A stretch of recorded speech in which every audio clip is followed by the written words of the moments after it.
Hello and welcome everyone to Learning Stuff and Things with Sam Leve and Eric Campbell, and my name is Jake. We are going to be making some Pathfinder 2nd Edition characters today. Sam specifically has a character. I think, Eric, you've got to determine which character you want to convert over. Yeah.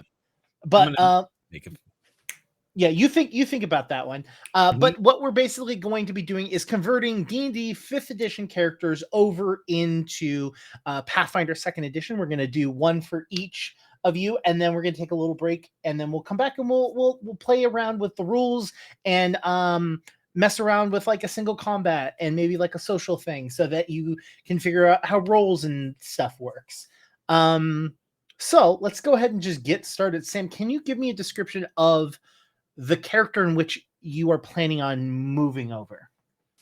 Yes, I play Foxglove, who has heretofore been known as a warlock, but they like to think of it as working for someone. Plenty of us do, and the one Foxglove works for is just really helpful and cool. They're an ambassador of the Fae, and well, Digitalis Foxglove can be a heart medication or a poison.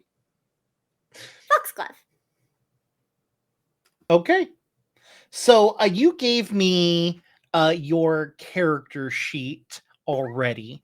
And I think we talked a little bit about what are the key things, because while there is a lot of crossover between Dungeons and Dragons and Pathfinder 2nd edition, there are you have reluctantly have one of those ones that don't cleanly move over, which is the Warlock. So let's start with your ancestry instead, right? Let's start with, because you're a fair. That's Sam Leve.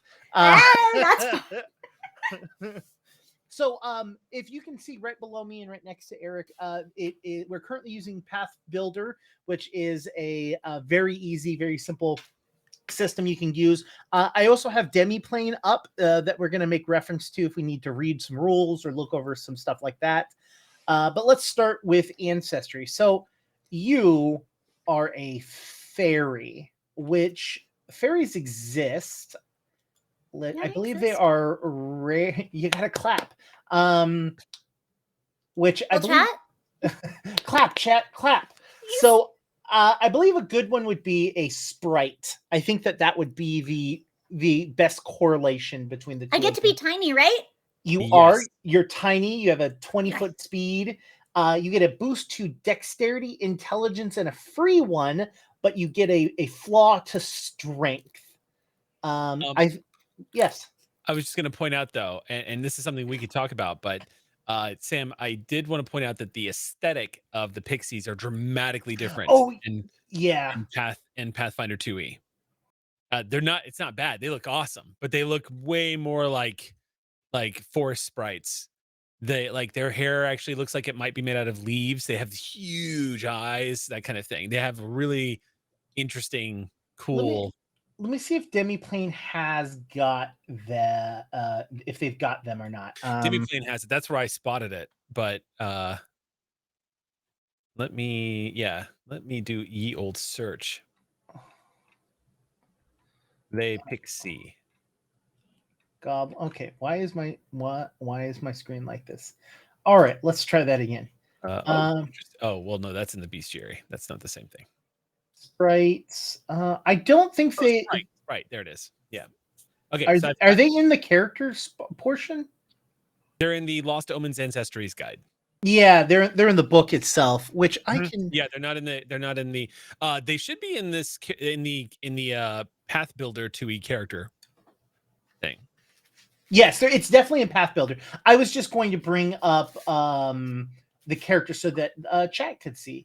Oh, I can. Here, I'll post the link because I've got it here. Perfect. I shall throw it up in the Discord here. Appreciate it. Yes, they aren't the same, but sprites are still very fun. Yes, you will be a tiny creature. And I believe I believe one of the things is that you really want to fly. Is that correct? Originally, as a warlock, Foxglove had no meaningful damage mitigation, and the entire play is I can fly, and that probably keeps me out of most people's melee range, and I can shoot cantrips farther than most spells reach. So, and most ranged weapons, not all ranged weapons, that hurt, by the way. But that was kind of what they had going on. Managed to aside, and it sounds like if being tiny also makes me comparatively slow, having good range would be even more important. So I if I'm correct, the average speed is 25 and your speed is 20. So it's not wildly different. It is just slightly different. PCs are typically smaller, medium sized, but most sprite PCs are tiny instead. Being tiny comes with its own set of rules about space and reach.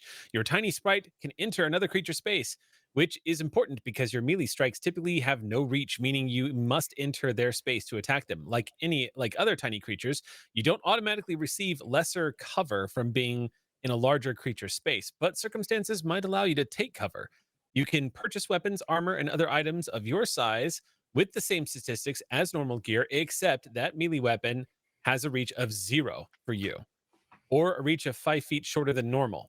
Remember to adjust the bulk items of your bulk limit for tiny size. So it means you have to occupy the same square as whoever you're trying to do the stabby on. Are you a stabby melee person? Far away spam trip. Round like a block away, like 3 blocks away. I don't want to get. I'm small. I get smoosh. Yeah, Don't smoosh me. Don't smoosh me, bro.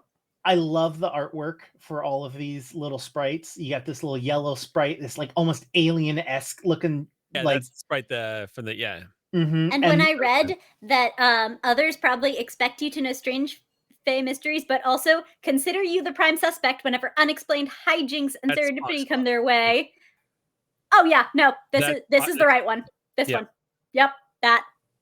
It's my fault. I love it. Okay, so we've got your ancestry. We have chosen sprite as your ancestry. So when you're making a character, whether you're converting or you're making a character, you're going to want to follow the ABCs: ancestry, background, class. Now, yes. What about the D? Never forget about the D.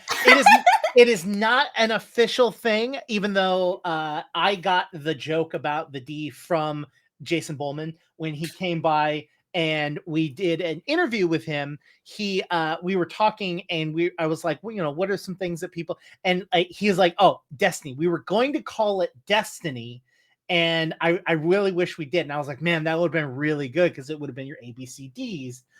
But so we have chosen your ancestry. You are a sprite. We're going to go into your background next. Do you have like a character background that you're already aware of, like something interesting or cool that they used to do before they started adventuring?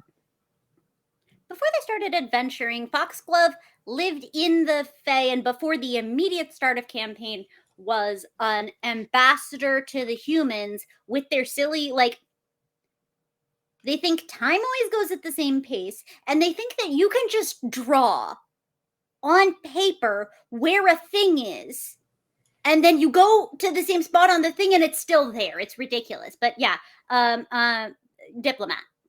A diplomat. Okay. Mm-hmm. Yeah, it goes very well, and it is very successful. Don't ask Eric about it. It's very successful. Does an excellent job at adequately representing the pure chaos that is the Fae. Okay, that is true. They are an excellent member of the court. So there is a ton of choices. Chat, if you'd like to be a participate in this, if any of you know a good background that would fit as a diplomat, I'm just gonna slowly kind of go through these and see if Codebreaker, courier. Yeah, because there's so many. Perks up my wings. Detective, emissary.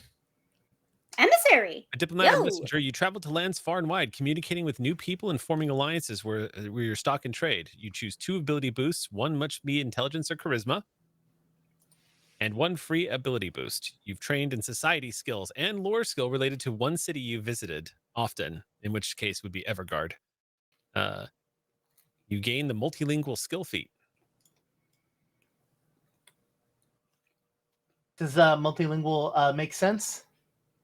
Well, so I haven't been a lot of places that I'm aware of. Well, or rather, we have yet to establish whether or not I have been a lot of places other than my current post. I was looking at Feybound too, you guys. Yeah. Feybound was the next one. Let's see. I mean, you are trained in fairy lore and gain Fae's fortune free action. You must follow some rule or limitation as part of your pact with the Fae. If you violate the rule, you lose Fae's fortune until you receive the effects of a successful atone ritual using nature skill. The exact limitation is up to you and the GM, but the most common requirement is that you must fulfill a single request from any Fae who knows your name. I mean, I'll take that for free, Eric. I was going to say. That just makes sense for an actual Fae. Mm-hmm. If you're playing it as a PC, you should just do that. Well, there are going to be certain choices that you make with your Fae already. We're not done with Ancestry. We'll end up going back and picking a Heritage and an Ancestry feat as well. So those will take effect on yourself as well. Just as a heads up. And then what was it? It was Fae's Fortune. Fae's Fortune. I want to know what that specifically is. Fortune favors. Fae's. Fey. Fae's Fortune. Dog, you're not getting this. I'm gonna tell you right now.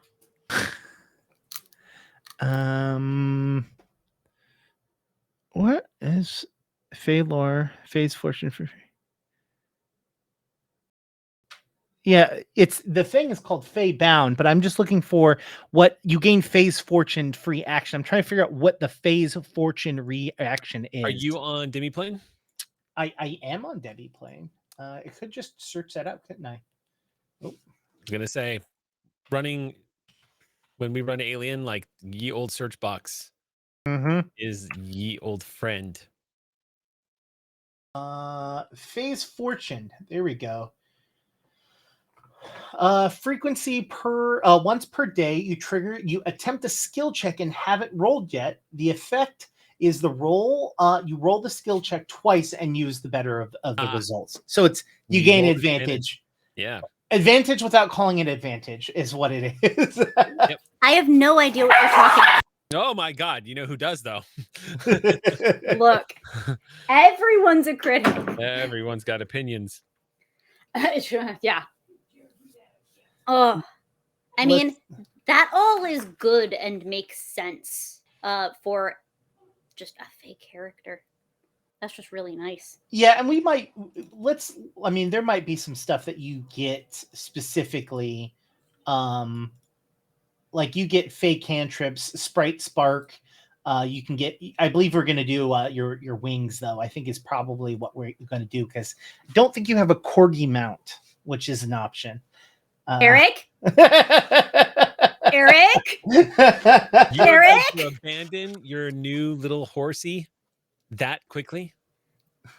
Okay, but what if horsey were corgi? What if the horsey was riding a corgi? Horsey. What if you were riding a horse that was riding a corgi? Oh, horse doggin. So I will say, not because I know Sam is a min-maxer, but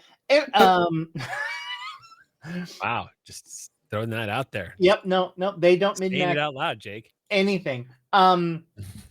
Emissary is going to be helpful because for your spell casting for the class I'm thinking. So, Eric, can I make you a deal?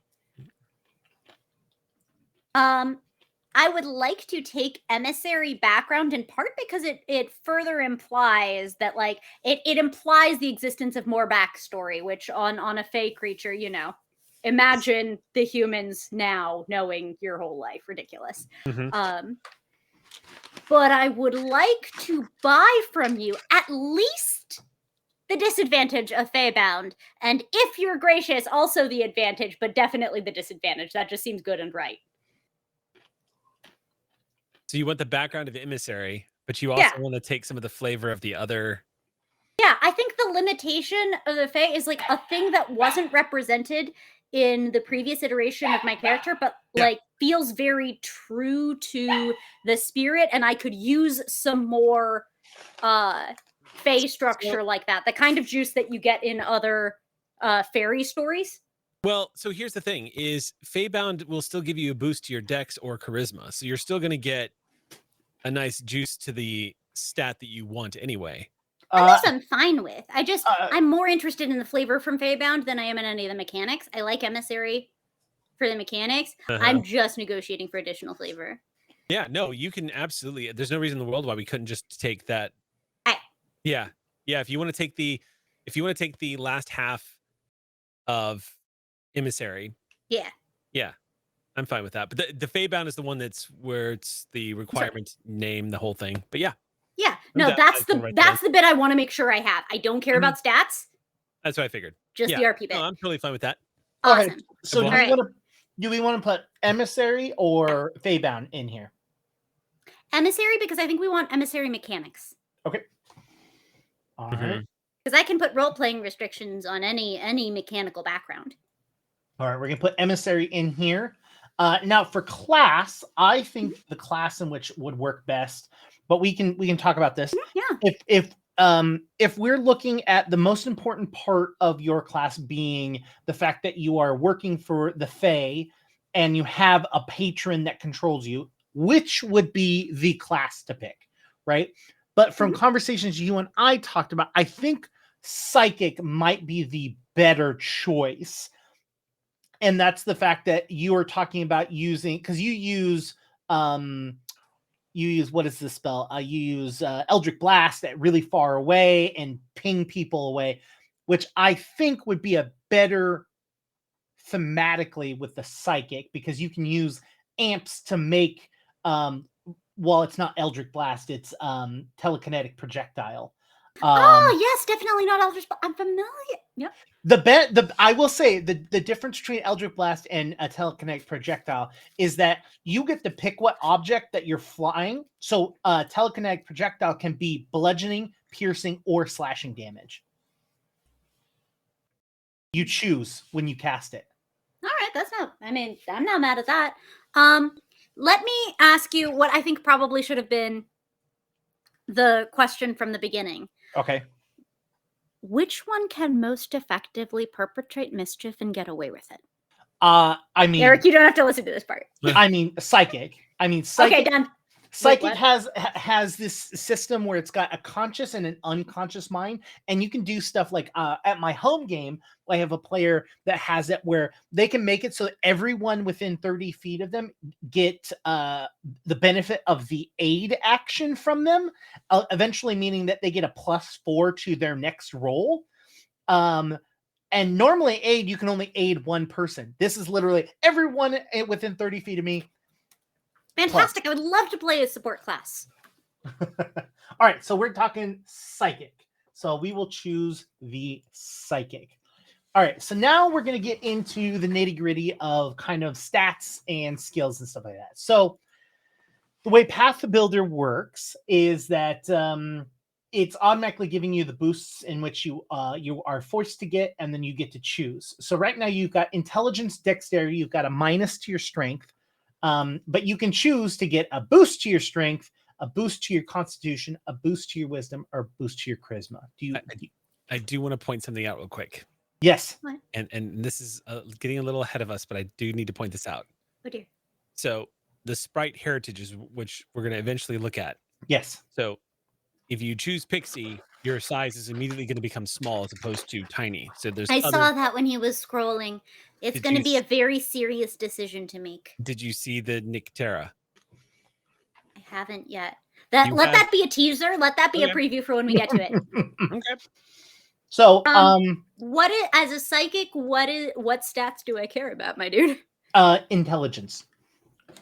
I would like to be smart. Charisma. Yeah, intelligence is your main stat. Interesting. That's going to be a change for Foxglove. Yeah. I mean, hey, it wasn't the dump stat. wisdom is the dump stat of their heart. Fascinating. Yeah, Okay, Dayton would like me to remind you that we do not have to do the standard boost to flaw ratio. Something that Paizo has just recently changed is the base boosts and flaw that they give are the general in for each ancestry, but they have gotten rid of that system and are basically saying you can either take 2 free boosts or 3 free boosts and a negative. So you can move it around if you would like. They don't want everyone to think that all orcs are exactly the same kind of a system. So that makes sense. Yeah. Good. Yes. Also, psychic, depending on which psychic you choose, will also change your main stat to charisma or intelligence. All right. So let's put the point in charisma and see about moving toward a charisma base. I think you have to make a choice. So why don't, we'll skip around a little bit. We're gonna move. Well, let's head over to class, and let's because I don't remember what choice you make that changes it to being charisma or intelligence. If you're just joining us, welcome, chat. We're building a chaos engine in We Pathfinder. Are. It only determined the unleashed power and the flavor of the psychic. Yeah. So depending on which flavor of psychic that we choose, it's for your subconscious mind. So these are the following subconscious mind choices. You have emotional. The mind's truth comes not in learning words or mathematical formulas, but deeper feeling and sensations. Emotions unlock the door to your power. You might consider your heart the source of your strength, or you might find that the infinite complexity felt in a moment's expressions is your power more. It makes your power more efficiently. And any of your heart, even as you plant in another mind, emotional compounds tend to impact abstract or vivid effects in your visual and auditory spell manifestation.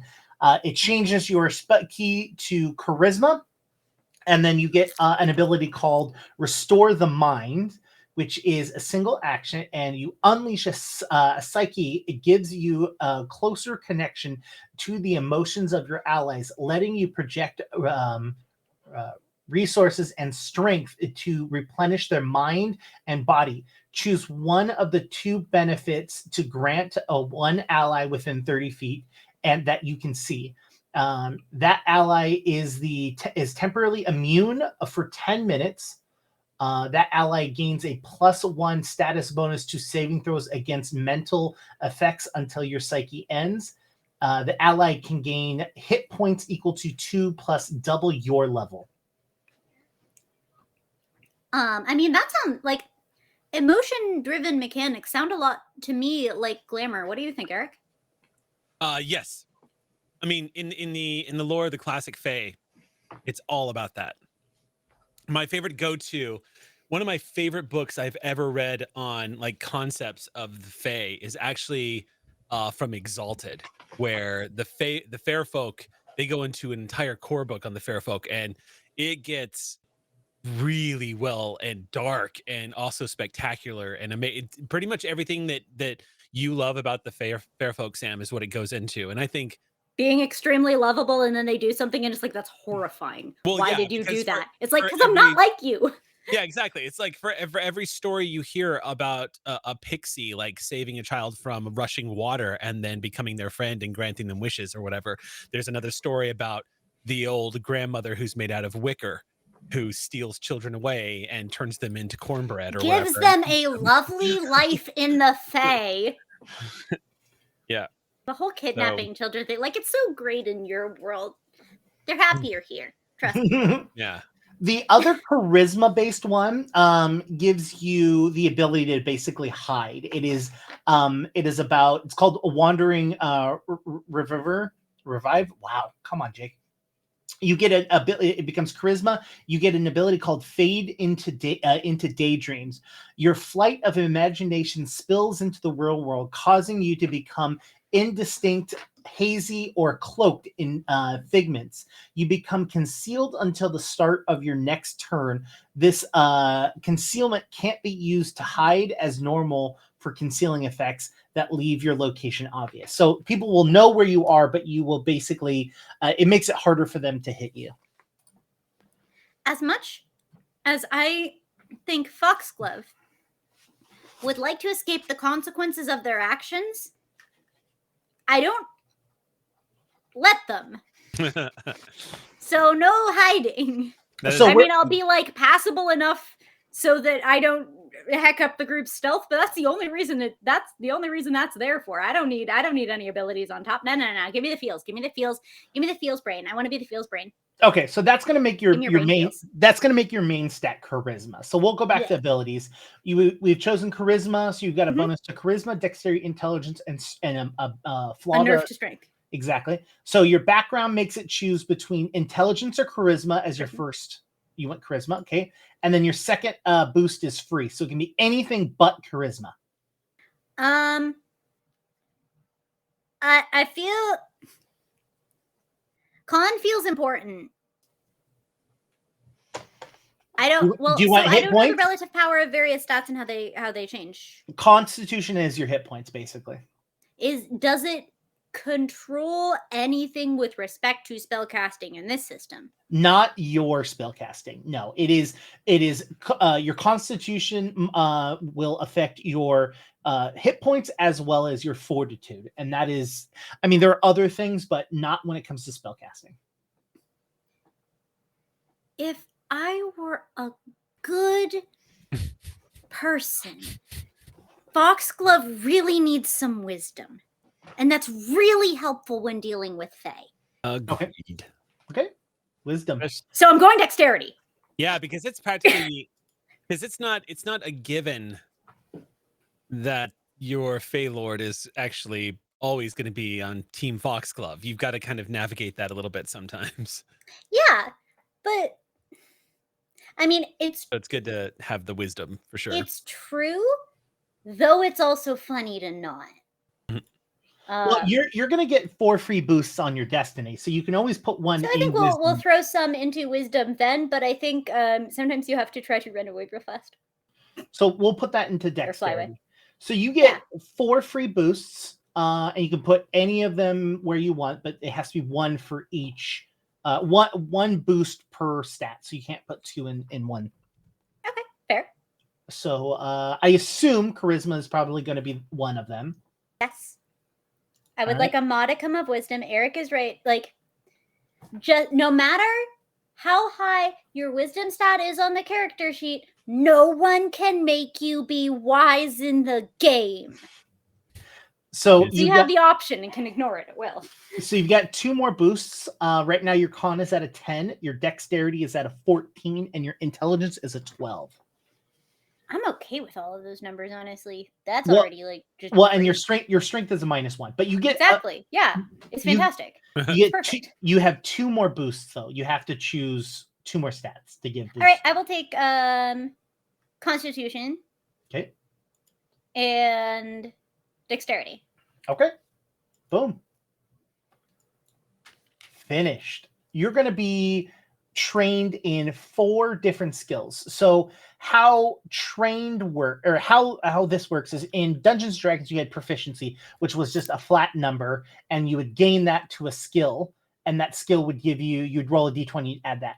Now with Pathfinder 2nd edition, you have your level, and that always goes up with it. But when you're trained, it gives you a bonus to that. And you can eventually get expert, which gives it, I think, a +4. Mastery gives it a +6, and legendary a +8, I believe. I don't remember that off. Let me look. Boop. Oh, no. So when you're trained, it adds your level and +2. So, but it doesn't add your level when you're untrained. It's just a flat number. It's just your stat. So you've got 4 stats that you can be trained in. You're already trained in city lore, and you're already trained in occultism, and you're already trained in society. So you've got 4 more stats that you can be trained in. You've got acrobatics, arcane, athletics, crafting, deception, diplomacy, intimidation, medicine, nature, performance, religion, stealth, survival, and thievery. So many options. Well, okay, so what I don't see from that list here is what I would traditionally identify as an insight check. You know, the thing that you check whether your Failord is a nice Failord. That's going to be perception, which is its own stat that you cannot manipulate. Yes. Sorry, it's such an ability tax. I know. Okay, fantastic, great. Then we're putting this all to heckery. Now there is a feat called Lie to Me, where you can use deception to determine if someone's lying to you instead of perception. So that's really cool if you want to like get really high in lying with people. Well, just saying. Look, it's not lying if you don't mean to be saying something false. Sure. I will also say there's also a feat tree, which I don't know if this fits your character, but maybe this helps with Eric's character. There's a feat later on where you can use intimidation to scare someone to death.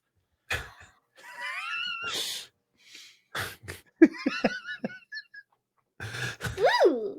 Does it do psychic damage or something? No, it just you roll an intimidation check and you roll it against them, and if you critically succeed, they're so scared that they have a heart attack and die. Yikes! I mean, it doesn't specifically say heart attack, but they're so scared that they die. They just keel over. It is extremely overpowered. Dayton will tell you that it's broken, but I love it. It's the best. Honestly, if you build a support class with limited set of offensive abilities and you throw something like that in as one of the limited offensive abilities, it's still not the point of your character. Yeah. You just use it sometimes and then people fall over and die, but it's because you're very scary and fierce and raw. Hey, quick question, and this is a little off. This is a little ahead of the game, but what dedication feats? So at level 3 or any level in which you get a class feat, you can take something called an archetype or dedication feat, which allows you to either dip into another class. So for example, we are currently a psychic. We can dip into witch if we wanted to, or we can dip into fighter as long as we meet certain prerequisites. Yeah. I was going to say that's how Pathfinder handles multi-classing, correct? Correct. That's how multi-classing is, but there's also a bunch of dedications that are not based off of classes and they're their own thing.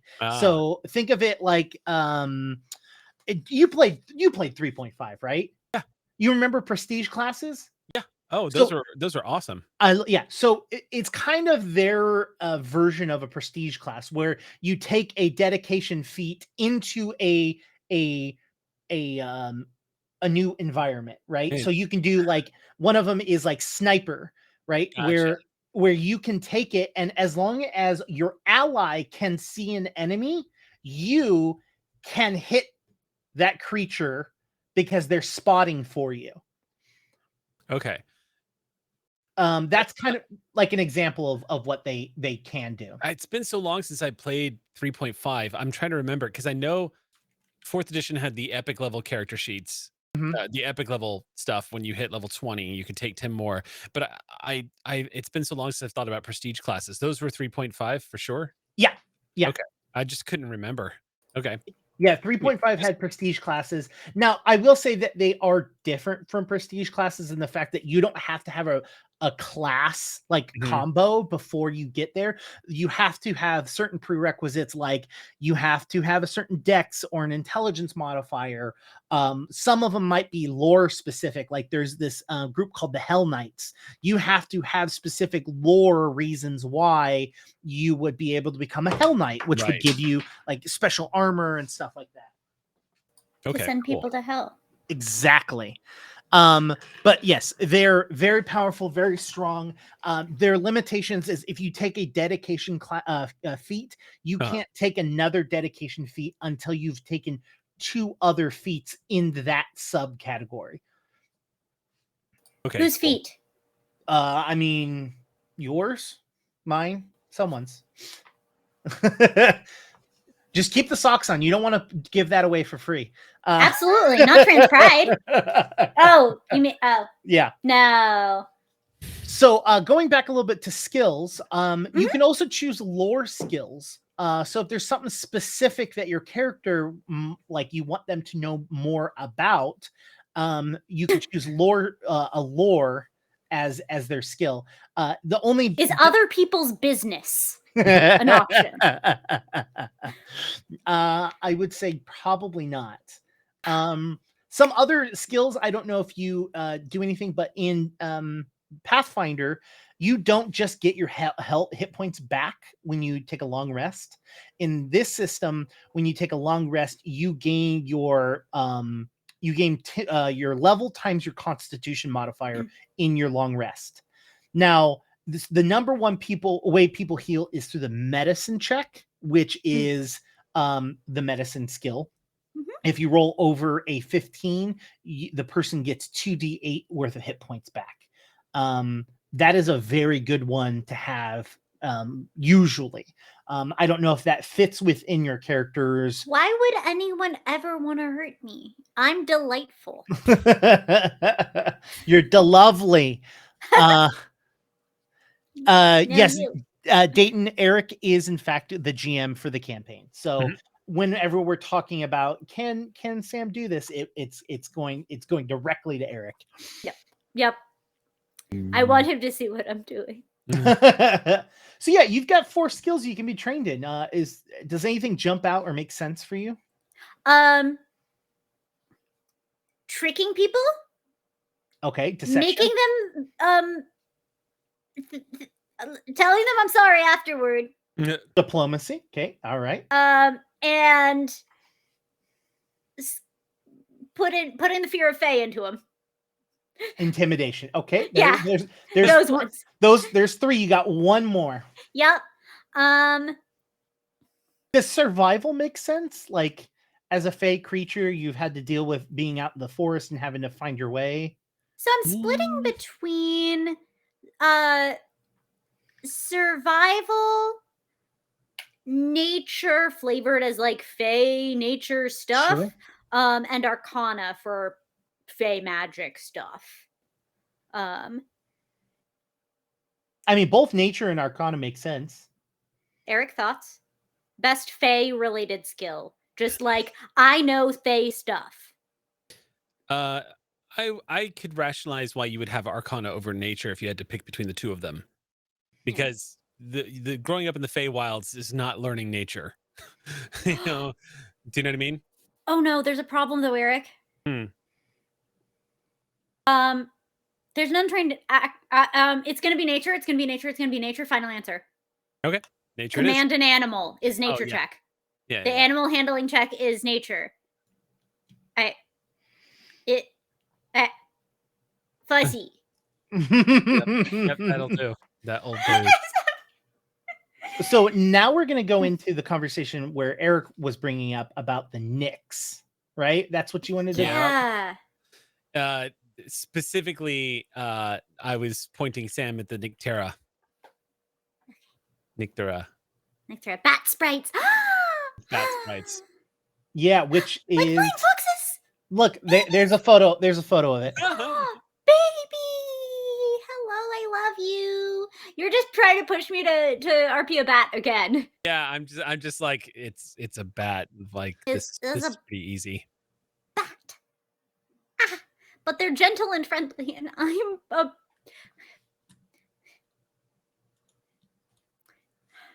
You have bat-like features and an affinity to batkin, batkind, and hearing. This is the second to none.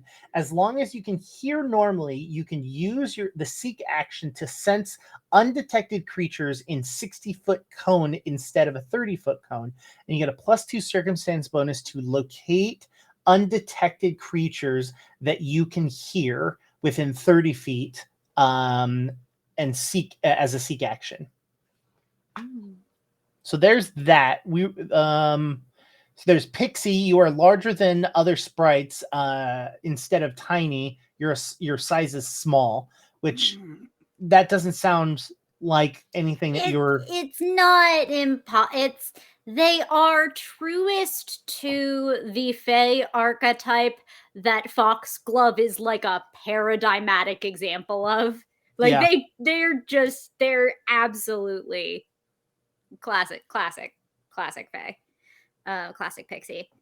There is hyperactive, curious tricksters. There is the Melexi, which is you have the features of a bee, butterfly, or other insect that loves sweets. You have a sweet tooth. You can ask questions and receive answers from arthropods, insects, spiders, scorpions, crabs, or other similar invertebrate animals, as well as using diplomacy to make an impression on the request for things or of them. Most bees, butterflies, moths, and beetles have indifference or friendly starting attitude towards you and give you time to make your case, though the arthropods react to you like any other adventurer. So I can't do anything about how they feel about me. No. That's on them. Do you want to be a glowing sprite? That was the other one I was just looking at. Yeah, I was looking at that their too. curiosity, wanderlust, and chaotic nature, good. Balance their compulsive urge to protect that which they find most wonderful, which is a nice way of keeping a little jerk from becoming terrible. Yep. Is for them actually to just, for the genuine feeling they have, to be liking these humans and finding them wonderful. Or the humanoids, these material pains. Yeah. So I do really like that. And then the last one is with heritage, you don't actually have to specifically choose a heritage from your from sprites. You can actually be, for example, a Aasimar, or you can be a Tiefling, or you can be a Oreed. Like you can it's basically your ancestry this is how they deal with multi ancestry creatures. So you can theoretically be a dwarf Tiefling, right? And be the height of a dwarf and have horns of a Tiefling. So there are other things that might also interest you, like Changeling. Your mother was a hag. And your father smelt of elderberry. Oh, thank you. Yeah, absolutely. Where that would give you some dark vision. If you don't have it, you give you low light vision. You can select Changeling feats. So the next step we're going to take is going to choose an ancestry feat, which I think we're going to end up going the wings route. So I don't think we don't really care about that. You can also do Draconic Scion. What is that? Oh, that's a third party. We're not looking at that. Battlezoo does have amazing stuff, and Battlezoo, by the way, which is an option on this character generator, is what I nabbed Sam for being able to play dragons in Pathfinder, which we will eventually do. Yeah, I mean, if you're cool with it, I was just not pushing it because it's your campaign. No, I'm not the GM. Stay on the path right now. Get it? Yeah. Hey, but I'm Tish. Sorry. Okay. So yeah, I mean, there's Aasimar. There, you want to be a vampire. You can be a Duskwalker. I don't think any of those necessarily fit your. No, I don't bite for food. I just bite for fun. I don't know. The first line of the Ganzi kind of fit. Your blood is touched by primal chaos.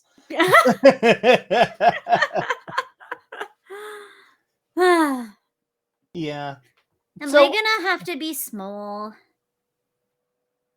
I mean, have to be small. What is it's up to you. We can also come back to this if you want.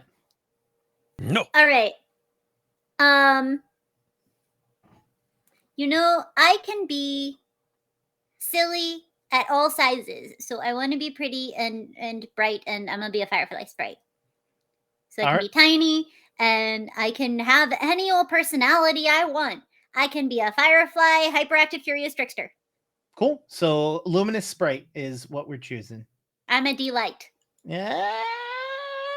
Now, further into your ancestry, we're going to get your first ancestry feat, which I think we've already kind of chosen it, which is your Everescent Wings.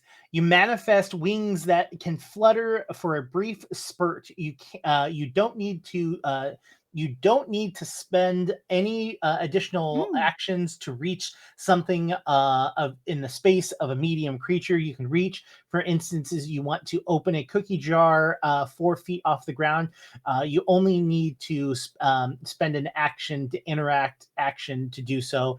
And when you use Everescent Wings to flutter to a higher place in your space, your action is gain the move trait. So that is the first tier of wings. You can, which I believe your character is like full flying. Is that correct? Yes. That is what. Yeah, we they gave you full on busted flight from level 1 like an Aarakocra. Yeah. Yeah, which I believe there is. But that's also something that I'm willing to pop into the retcon drawer, because I understand why they might build the wingless as a concept into lore, and it is extremely good story juice. And if there's one,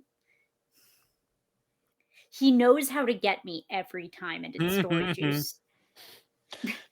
So at level 9, you get energizing wings, which you can do once per hour. You can fly for a minute. Energize your buddy. Yep. And then at level 17, you get full flight.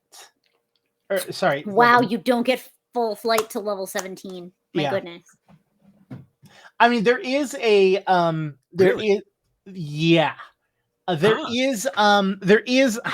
is a thing within the system where if it like makes sense for the character, you can just do it, right? So that's between you and Sam, though, of like. Well, yeah, I don't know. How much evanescent wings can you spam for a take 10 to do whatever kind of thing? Right? 4 feet, 4 feet, 4 feet, 4 feet, 4 feet. I mean, that does make sense. It certainly makes a lot more sense, honestly. I'm curious to see how. So the reason I admit, since this will be my first time running the game, I'm reluctant to step too far off of what it's telling as text written until I understand how I can adjust and flavor it in as it's run. So yeah. Okay. So we want to stick to the Everescent wings for now, and then we can look. Yes. Sorry, I just realized I had been saying effervescent, which ideally also sparkly, bubbly wings. Bubbly. All right. So the next thing that we're going to choose is, so we've already chose your subconscious mind, which was the emotional thing. Now we're going to choose your conscious mind, which I think we had already talked before, so we don't have to go crazy into it, which is the distant grasp, where you get powered up versions of telekinetic projectile and mage hand. Those are your like your pumped up kicks that you get. Spooky action at a distance. I mean, I'm losing Druidcraft and Prestidigitation that I previously did to do nonsense. So having Mage Hand as a nonsense generator would be nice. Well, and you're still going to get spells. Like, we haven't even gotten to the spells section. This is just what you get bare with your class. Like, with this class, you're going to automatically get the cantrip Mage Hand and Telekinetic Projectile. You're also going to get Telekinetic Ram, Telekinetic Maneuver, Levitate, at 4th level Fly, 5th level Telekinetic Call, 6th level Poltergeist Fury, Telekinetic Bombardment at 7th level spell, 8th level is Falling Sky, and 9th level is Implosion. Those are spells that you just get automatically as a psychic, if you choose this psychic. I'm going to BRB. Okay. So, go. We will be well behaved the whole time. Yeah, yeah. Uh-huh.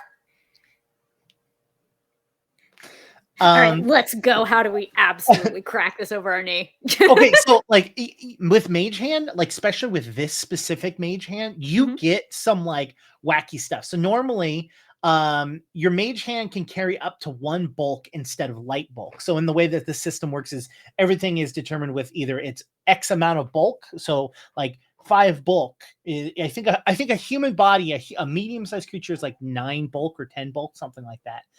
And Mage Hand would allow you to carry a single bulk item instead of just a light bulk, which I think there's like I can't remember. Dayton's here. How many light bulks to a single bulk? If you've got a second, Dayton. We don't have to worry too much. Other people will carry things for me because I'm charming. Sure. This spell's heightened at 3rd level or higher. It maxes to a bulk of 2, and the spell's heightened at 7th level. It can hold a bulk of 3. It also gains the following amp: 10 bulk. Thank you, Chad. So 10 light bulk to a single bulk. So you're literally able to hold 10 times as much as normal Mage Hand. You can also use an amp. You create a multitude of telekinetic hands that grip onto a creature and move it about. Target a creature of medium size or smaller, and with the amped spell, instead of an object, you attempt to shove the target in a direction of your choice, rolling a spell attacks roll against its fortitude DC instead of its athletics check. The creature takes a 10-foot circumstance penalty to its speed until the spell ends. Starting the round after you cast the spell, the first time each round sustained the spell, you can attempt to shove the creature again. So what it's saying is you can shove the creature and also sustain it and make it so that their movement speed is 10 slower, which is huge. Shove and just like keep pushing them with my brain hands. Okay, so like unpositioning people, and then also you have a longer yeet for the telekinetic projectile, always very nice. The other one I could conceive of here would be Tangible Dream. Again, because it fits Senfei flavor, but also basically you can shine a flashlight in people's eyes for effect. You could just bother them with sparkly until they give up. Yeah, a shield's also really nice. That was actually the thing that genuinely Yeah. I was looking at, because they're starting to turn into a bit of a support class. Okay. And shield on behalf of others is pretty cool. Yeah. Yeah, and I mean the way shield works in this system is the shield gives them a +2 to their AC for just having it on them, and then if they get hit, you can like dismiss the shield spell and they take reduced damage. But I also get 3 layers of shield for my shield with this. Is my amp. Yeah, I mean, look, you tell me, this is your character. You know what I mean? Like, the Tangible Dream is pretty freaking cool. It's just, it's very that it's Fey lore. And I'm just very pleased by the idea that dancing lights might be more practical than just I can see things because light is there. Messing with someone. That is what a cantrip is for. Cantrips are for nonsense. Everything is for nonsense. Foxglove is for anyway. So this sounds right to you? I think Tangible Dream is the right one for Foxglove. Yeah. Cool. We have chosen it. Now, this is you at 1st level. Do you know if you're doing 5th level or we'll wait for Eric? We'll wait for Eric. All right, so let's choose some spells. How's that sound? Yeah, let's choose spells. So you're going to get 3 free cantrips, and you're going to get 2 1st level spells that you can choose. There is a lot of cantrips. That's fair. That's fair. So you understand how the action economy works, right? Like that. I understand things. Yeah. But for those who might not. Sure. For those of you in the chat that don't know how this works, there are on your turn, you have 3 actions. In Dungeons and Dragons, you have a move action, a standard action, and a bonus action. In in Pathfinder 2nd edition, you have 3 actions. Movement costs an action, a single melee attack costs you an action, a ranged costs an action. Now, spells can cost an array. So if it's got a single diamond shape on it, that means it costs 1 action. If there are 2 diamonds, that means it costs 2 actions. And in some cases, there are 3, means it takes all 3 of your actions to do. That's a very dangerous hill, and you shouldn't ski down it. You should not. So you can also have a spell that would cost 1, 2, or 3, depending on how you use it. For example, the heal spell. It can cost 1 action if you want to heal a target by touching them. It costs 2 actions if you want to heal a single target within a range. And it takes 3 actions to heal everyone within 30 feet of you. So that is how some multi-action spells work. Pretty good value, honestly. Yeah. It takes 2 actions to move to someone and do a touch, or you stay where you are and do that too. Yeah, convenience. What is the purpose of magic if not to be able to get stuff done without getting out of bed?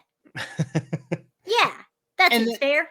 And then if you have a spell that is long lasting, for example, I can't remember the name of it. It's like a ball of fire, basically, that you're controlling its movement, or actually summoning a creature. You can summon a creature, and to sustain that spell, you have to spend 1 action to keep that spell working. Oh yeah, like Cackle. Exactly. Cackle allows you to do that for free once. For free, and that's the value add of that class. Cool. Awesome. Love it. Great. Yeah. Okay, so I'm gonna read 1 spell just because it is the grossest spell that Pathfinder has. Amazing. Let's go. It's called Inside Ropes. You pull a large handful of guts from your midsection. Okay. Removing these guts doesn't harm you. You can use the guts as a 50-foot rope to help you climb, and they help attach you to a wall. You move half as quick as usual while climbing with your guts, minimum of 5 feet, but you can attempt a DC 5 flat check whenever you critically fail to prevent you from falling. Other creatures can use your guts to climb a squishy rope, but the guts don't help anyone but you attached to the wall. If you let it go, your guts are damaged, the spell ends. No guts, no glory, no brain, same story. Got it. For what it's worth, the small intestine typically does not exceed 20 to 25 feet in length. Well, and magic. Wrapping it around things risks intestinal perforation, which costs insurance. There you go. I said my PSA. Magic. Well, yes. I'm just saying people shouldn't try this IRL. I'm just saying. You might walk away from this thinking like, oh yeah, it's a good deal. I'll climb with my guts. Don't do it, friends. Don't do it. There's ghost sounds. That kind of goes under, didn't you? Well, no, it was Fey magic or Druid magic or something like that, right? I did Druid craft a little bit to like, you can use the nature of the forest for and against people. Sure. Is like a good use of Druid craft for Fey. Also, I just love utility cantrips. And the more I can like try to think of silly things to do with them. And so Prestidigitation and Druidcraft gave me the best combos of those. Well, Druidcraft I got for free as Fey in that system. But that was what I used it toward. I used stuff toward, no. I'm very classic Fey. I'm just very classic Fey. So there's Bullhorn, which it lasts for 10 minutes. You amplify your voice loud enough for you to be heard easily at great distances. For the duration, your voice can be heard loudly and clearly at all by all listeners within 500 feet. Even if other ambient noises would otherwise block the sound. Despite the volume, that doesn't make your voice jarring or distracting, that it doesn't increase the range or area of other auditory or illusionary effects. The physical barriers such as a wall, door still block and muffle your voice as normal. You can tell when they thought of how we were going to horrifically misuse this and then fenced it in. Yep. It's you can't use this to amplify other, like, you can see the holding up a microphone to a phone kind of idea that someone thought of. And then they were like, don't do that. Don't do that, friend. Don't do it. Yeah. Hello. Hi. We're innocent of all crimes. Am I actually going to be 5th level in this as well? Or are we starting lower? Okay.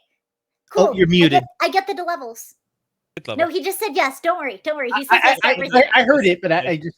He says yes to it, the rest of everything.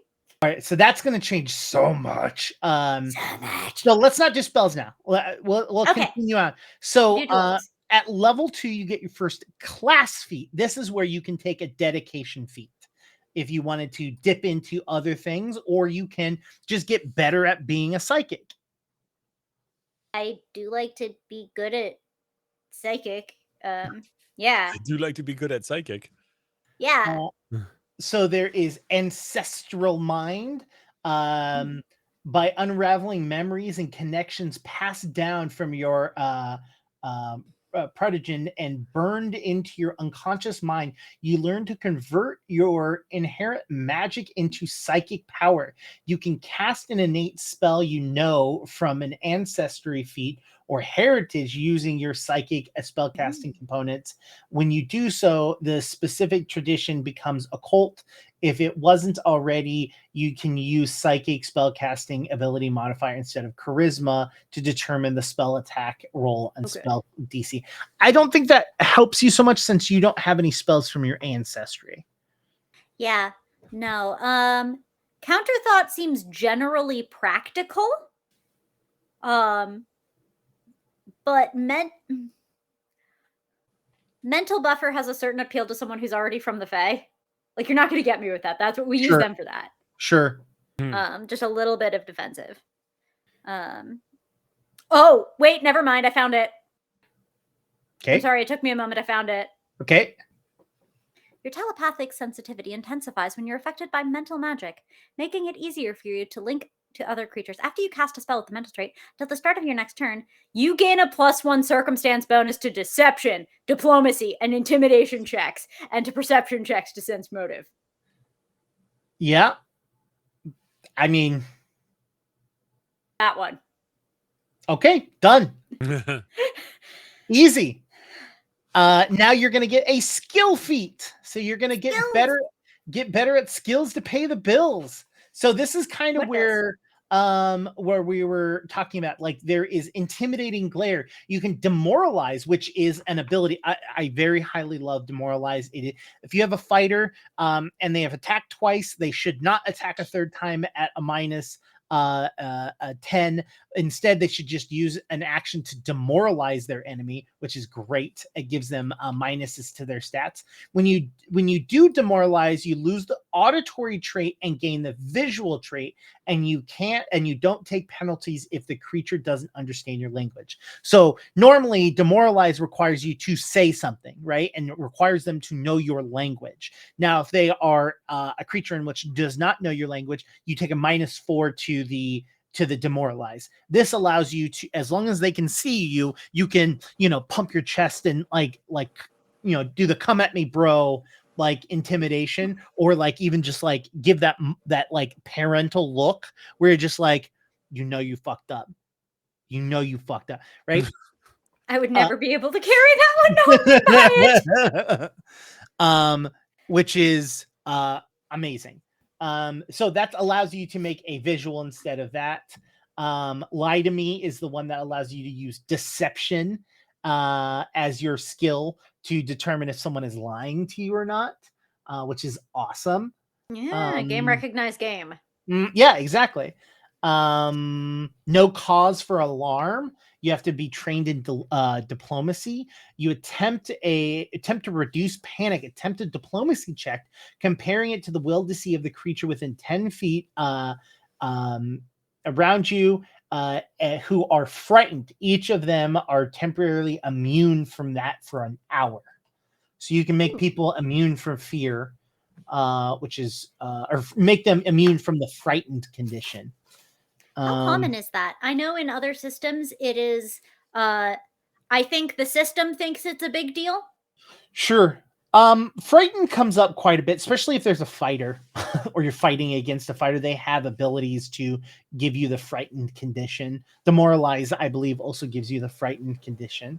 Well, yes, but that's because I personally am very fierce. That's totally different. And Dayton has, and Dayton, by the way, is my encyclopedia of rules, who is on our Discord and is amazing. Dayton is saying frightened is the most common condition in the game. Oh, lovely. All right, cool. You can do things like read lips. So if you share language, you can read someone's lips without being able to hear them. Oh yeah, they make sign language a whole separate tree, don't they?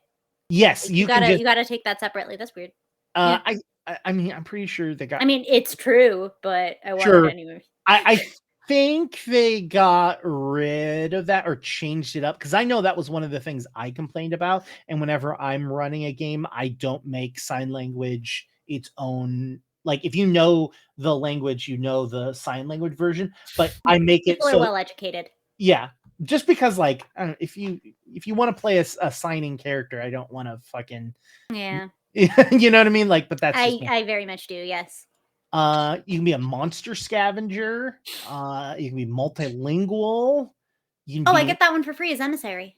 Mm-hmm. You can do natural medicine, which means that you can use your nature check instead of medicine. I misread that as menace. Well. Oh no, that was. You want to be good at finding odd items and knowing Moon what they dancer. are. You said moon dancer? Yes. Root magic. Root magic is also very, very cool. So you have to be trained in occult, which you are. Your talismans ward against foul magic. During your daily preparation, you can assign a small pouch of bits and herbs, hair, and sacred oil and other ritual ingredients, which you give to one ally. The first time that day an ally would attempt a saving throw against a spell or haunt, they get a +1 circumstance bonus to rolls.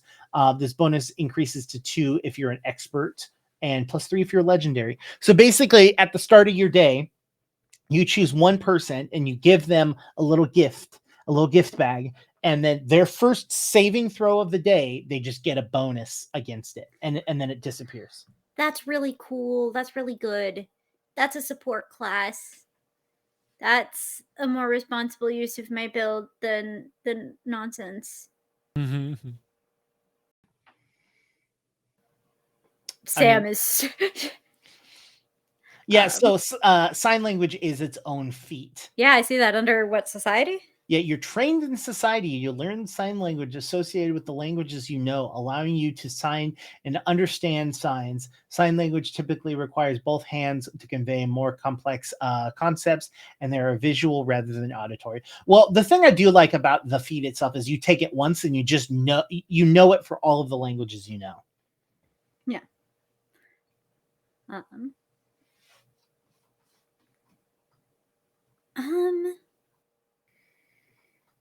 Let's see. So I've noticed in a couple places, make an impression, whereby impression is capitalized. Is that a technical term in this game? Yes. So when you are talking with someone, you can make an impression, and it is basically like 10 minutes, at least 10 minutes of conversation with you and that person using a diplomacy check. And it can change your status of what your repertoire basically is with them. Not repertoire, their rapport. What your rapport with that person is. You get a more positive rapport card. Yeah, exactly. Perfect. So, yes, it is its own thing,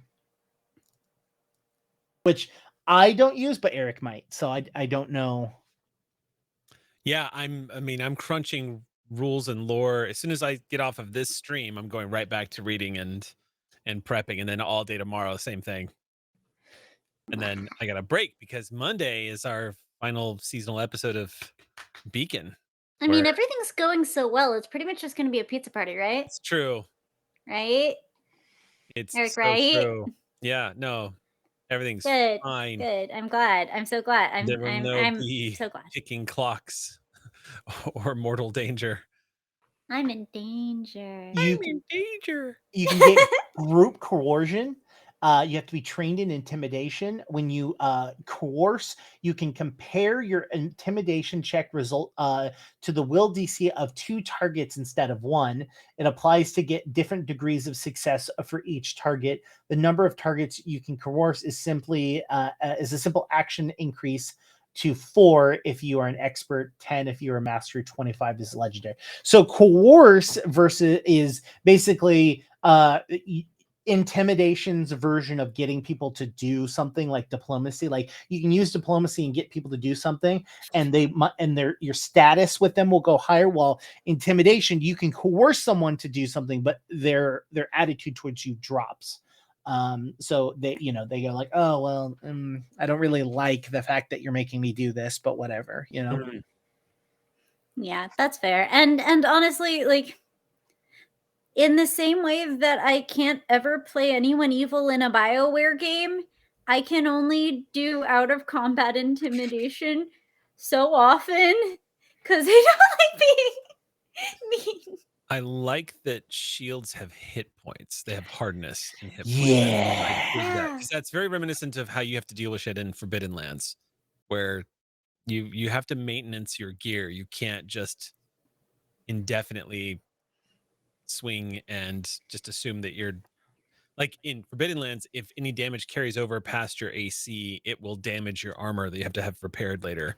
I like that this one's saying something similar.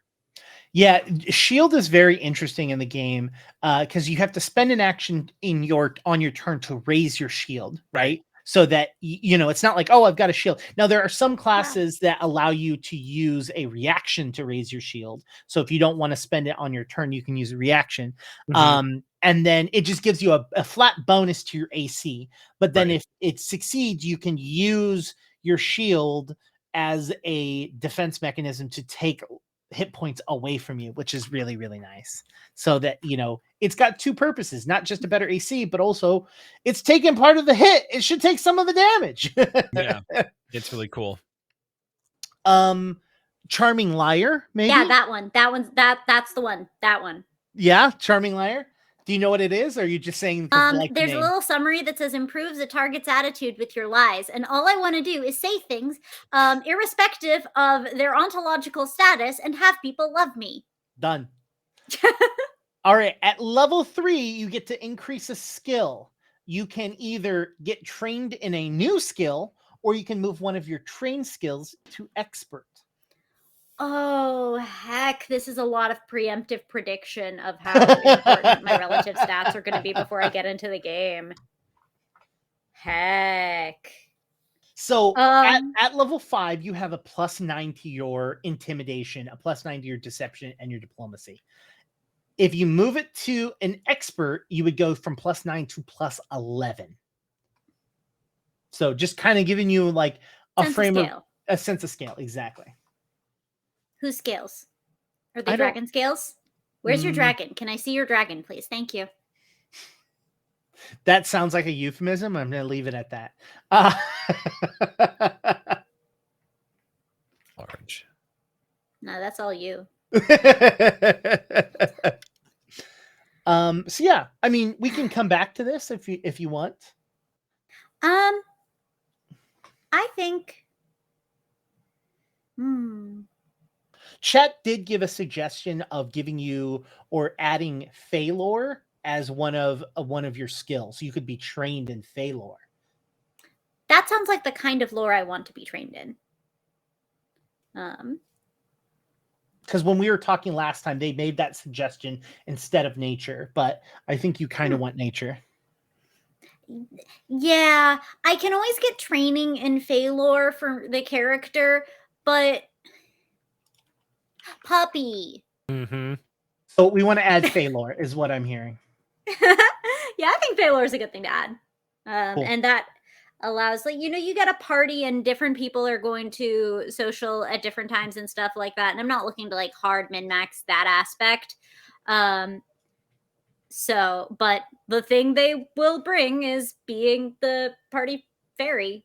Well, and in that sense, how the recall knowledge system kind of works is that the more specific you are to the lore, the lower the DC, right? So let's just say you're trying to get information about a vampire, right? Mhm. A religion check might be a DC 20, while a vampire lore would be closer to like a 12 or a 15. You know what I mean? So like the more specific you go, the lower the skill. So while you might be able to use nature, if you know it's Fey, the DC drops as well, you know? and that's perfect because I don't need Foxglove to know things, because that's like, why would you bother to learn things? They'll just change anyway because reality is fluid like my gender. But Fey lore is useful because that stuff always changes. So if you know that, you know everything. That's how the Fey works. Look it up in a book, but not that book. It used to be in that book and now it's in this book. So at third level, you're going to get a general feat. I love you. I love you too. Okay, so can I make it, like, without having to go through all of this? I'm going to make a suggestion. It's one of my favorite feats, and it's called Bon Mot. Okay, you have to be trained in diplomacy. It takes one action. You launch an insightful quip at a foe, distracting them, choosing a foe within 30 feet. You roll a diplomacy check against the target's wills DC. If you critically succeed, the target is distracted and takes a -3 status penalty to perceptions and will saves for a minute. So, ooh, that's so nice to set up a fellow caster in the party. the target can end the effect early with a retort to your bon mot. This can either be a single action that has the counteract trait or an appropriate skill action framed with their. So basically, they can get out of it, but they have to use a very specific thing, and they use an action on their turn to do it, which action economy is so important in Pathfinder. If you can get rid of someone's action on their turn or make them do something, it makes them significantly weaker. Action's one of the significant, like, the most significant currency in almost every traditional role-playing game. Bon mot, let's go. Oh, yeah, I know it's a skill feat, but we're in the talking to chat. Dayton is pointing out that it is a skill feat, which you can swap a general feat with a skill feat. So it's why I'm bringing it up here. So that's if you critically succeed. If you succeed, it's a -2 instead of a -3. If you fail, nothing happens. If you critically fail, your quip is basically gotten rid of. You take the same penalty an enemy would take that had you succeeded, and it ends in 1 minute. So Brutal swing. Yeah, so if you critically fail, so if you're rolling that one or you're 10 below their DC, you would take a -2 to will saves. That's fair. That's that's fair. My favorite part of it actually is that it's an opposed RP check between you and the GM, that if they clap back, it kind of fizzles on you. I do love that. That is a very cool part. I like it, and it's a diplomacy check. So like, and it's like, and I'm gonna be reasonably good at that. Yeah. So does that one sound good, or you want to keep looking? That sounds good. Let's go. Yeah. Done. All right, level 4. You're gonna get a class feat, which is you get to go further into being better at being a psychic, or you can dip into another class if you would like. You'll like this, Sam, but Yeah? for Sir Bren, for the level 4 class feat, I took Impressive Mount. I love you, Moondancer. You're such a good baby. I figured you'd appreciate that. You're such a good baby. And now mechanically I am better at interacting with you, so you'll love me too. Y'all. Which is good because, like,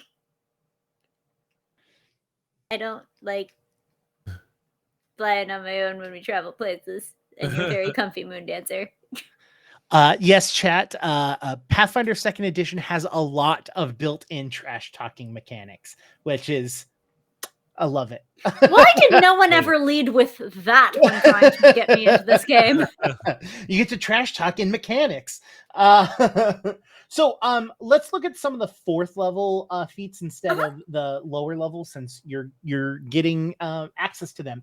So there's homing bacon. We can have a homing season. Season 2. Yeah, so there is Astral Tether, which is a single action. You spin out a thread of psychic energy that connects you to an ally, using it as a conduit for your abilities. Choose a willing creature within 60 feet and connect to it. Whether you would gain a benefit from a psychic amp, you can have the amp affect the tethered creature instead. You can do only if an amp grants a distinct benefit. Which I don't think with the one we chose is very beneficial. No, that one the point of it is that I can use it for others anyway. Exactly. I agree. Homing bacon, as a spell strike, strikes a target, you plant a beacon to the target's mind that announces its presence to those nearby. Use the amp in place of a psi cantrip normal amp entry.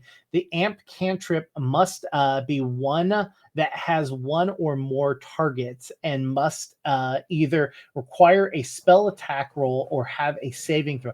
Okay, so it sounds like when you attack someone with a spell and you use this, it makes it so that everyone knows where they are. Yeah, which is a touch situational. In many circumstances, you will. It's only for a handful of if they're invisible, they're concealed. Needing to know where they are. Yeah. Generally speaking, I like a situational ability has to be very strong and come up reasonably often for me to be inclined to take it. Generally speaking, I will take a weaker but more usable ability over a powerful situational one.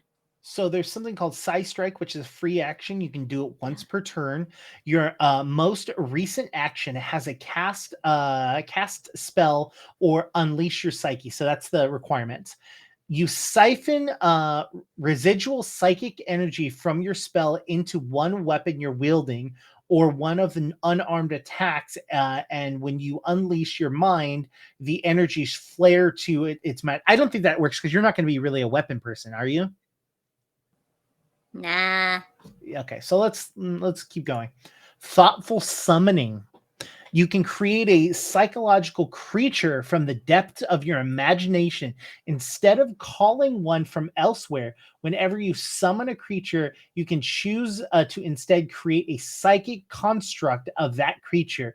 This grants it resistance to psychological damage equal to half of its level, weakness to force and mental damage, and the ability to pass through enemy space without needing to tumble through. Oh boy. That one. Okay.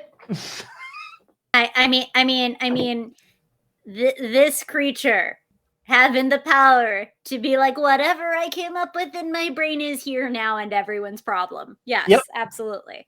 Fox Goose, let's go. Psychic Goose. A bagel goose. Anyways. No spoilers. It could be a fox goose. It could have little fox ears, but also be a goose. Anyway, it's fine. So it could have a little fluffy tail. At this point, there's only 3 skill feats that you match that are of 4th level. Everything else would have to be lower, so we can look at those. But those are ambush tactics, which I don't know if that makes sense for you. cognitive crossover, you gain if you gain no information from recall knowledge check, usually because you failed the secret check, using one of the 2 skills you choose for this feat, you immediately reattempt the triggering check using a chosen skill.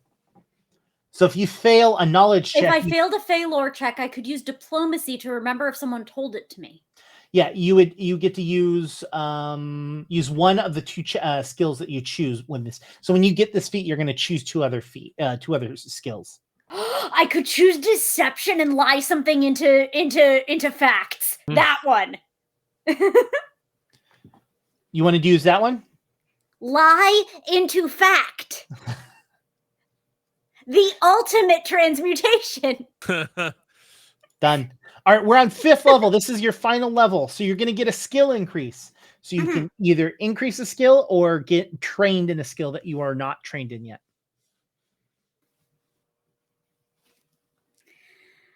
Either I can do better at diplomacy and bon mot, or I can do better at deception and lols. Dilemma. So right now you're at a +11 in diplomacy. If you become expert, you get your +13. It's silly. I love it. In your experience, is bon mot like a dope situational, or like, is a cookie sometimes food over here? Or is this like an often called, like, you know how bards will call on vicious mockery? Mm-hmm. And that's just like, this is the thing I'm doing with my turn when they're not doing ridiculous things. So the way that the system works, because you have 3 actions, right? You're a spellcaster. Most of your spells are going to cost 2 actions, which means you have a 3rd action that kind of just hovers. Now, if you're in a good spot and you're not in danger, you can just throw them out. Yeah, throw the bot out there, and it's perfect. If you need to move, you're going to move, right? But if you're in a good spot and there's no reason for you to move, and since you don't have a shield... It's a mechanic that will let you make meaningful use of the rest of your action economy. Got it. All right, then I think we do up diplomacy. Done. Good choice. All right. Yeah, and I think overall I try to stick to like, Foxglove is earnest most of the time. They don't... Yeah. Besides, they don't know they're lying. Now... We have hit 8 o'clock, and that's actually my deadline. Okay. I'm going to have to hop off here. That's totally fine. Have a wonderful evening. Thanks. Thank you for joining us. It's been really good. I'm going to go back and watch the VOD, so you're not going to get away with everything. Well, we don't have that much left. We've got 1 ancestry feat and 4 boosts, and Sam's done. Well, we got to pick spells, but that's... Yeah. Now, a real quick question, though. But Sam could pick an archetype, right? Being 5th level. At any times that we chose a class feat, gotcha. They could have... Anytime a class feat is available, you can just start dipping into an archetype. Which is why I gave them choice. Do you want to dip into an archetype, or do you want to get better at being a psychic? Gotcha.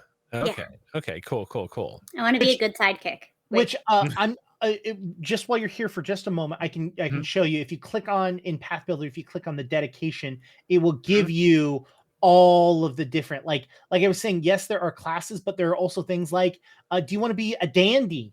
Do you want to be a dandy? Those are cool. Do you want to be a dandy lion, but it's like the flower is your mane? Anyway, I'm going to have fun with the imagination creature.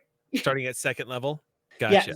Yeah. Class archetypes? Anytime that there's a class archetype, you can click over on the dedication feat. You can be a ghost eater dedication. You can be a ghost hunter. You can be juggling dedication. You can be a linguist. Like, there's literally... Yeah, I saw that one of them is lich.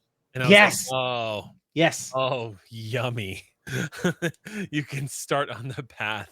That's amazing. Yeah. Start. If you're going necromancer, or if you're going a lich, I would also suggest ritualist as one of your dedication feats. They get very good at creating rituals, which one of the rituals is creating undead. That's how you get like a consistent amount of undead. Awesome. You gotta get consistency to your undead. You can't just rely on the boom and bust cycle of All right, Eric. Get back to editing then. Have a good one. Thanks, you guys. Have a great stream. I'll catch y'all later. Bye. Night, everybody. Good night. All right, so we got 4 more ability boosts at level 5. You get 4 more. Now, because you have charisma at 18, if you give it a boost, it's only going to get a +1 instead of a +2. So just be aware of that. You get another. But that's true the rest of the way up, right? Yes, after 18, it only gets a +1 instead of a +2. So you do have to just start investing in the diminishing return to be good at the thing you do. Exactly. That's fair. I mean, I don't accept it, but it's fair. So, okay. Yeah, what are you thinking? You got 18 in charisma, 12 in intelligence, 16 in dex, 12 in wisdom, 12 in con, 8 in strength. Okay. No, they're pretty great. I think I'm gonna keep an eye on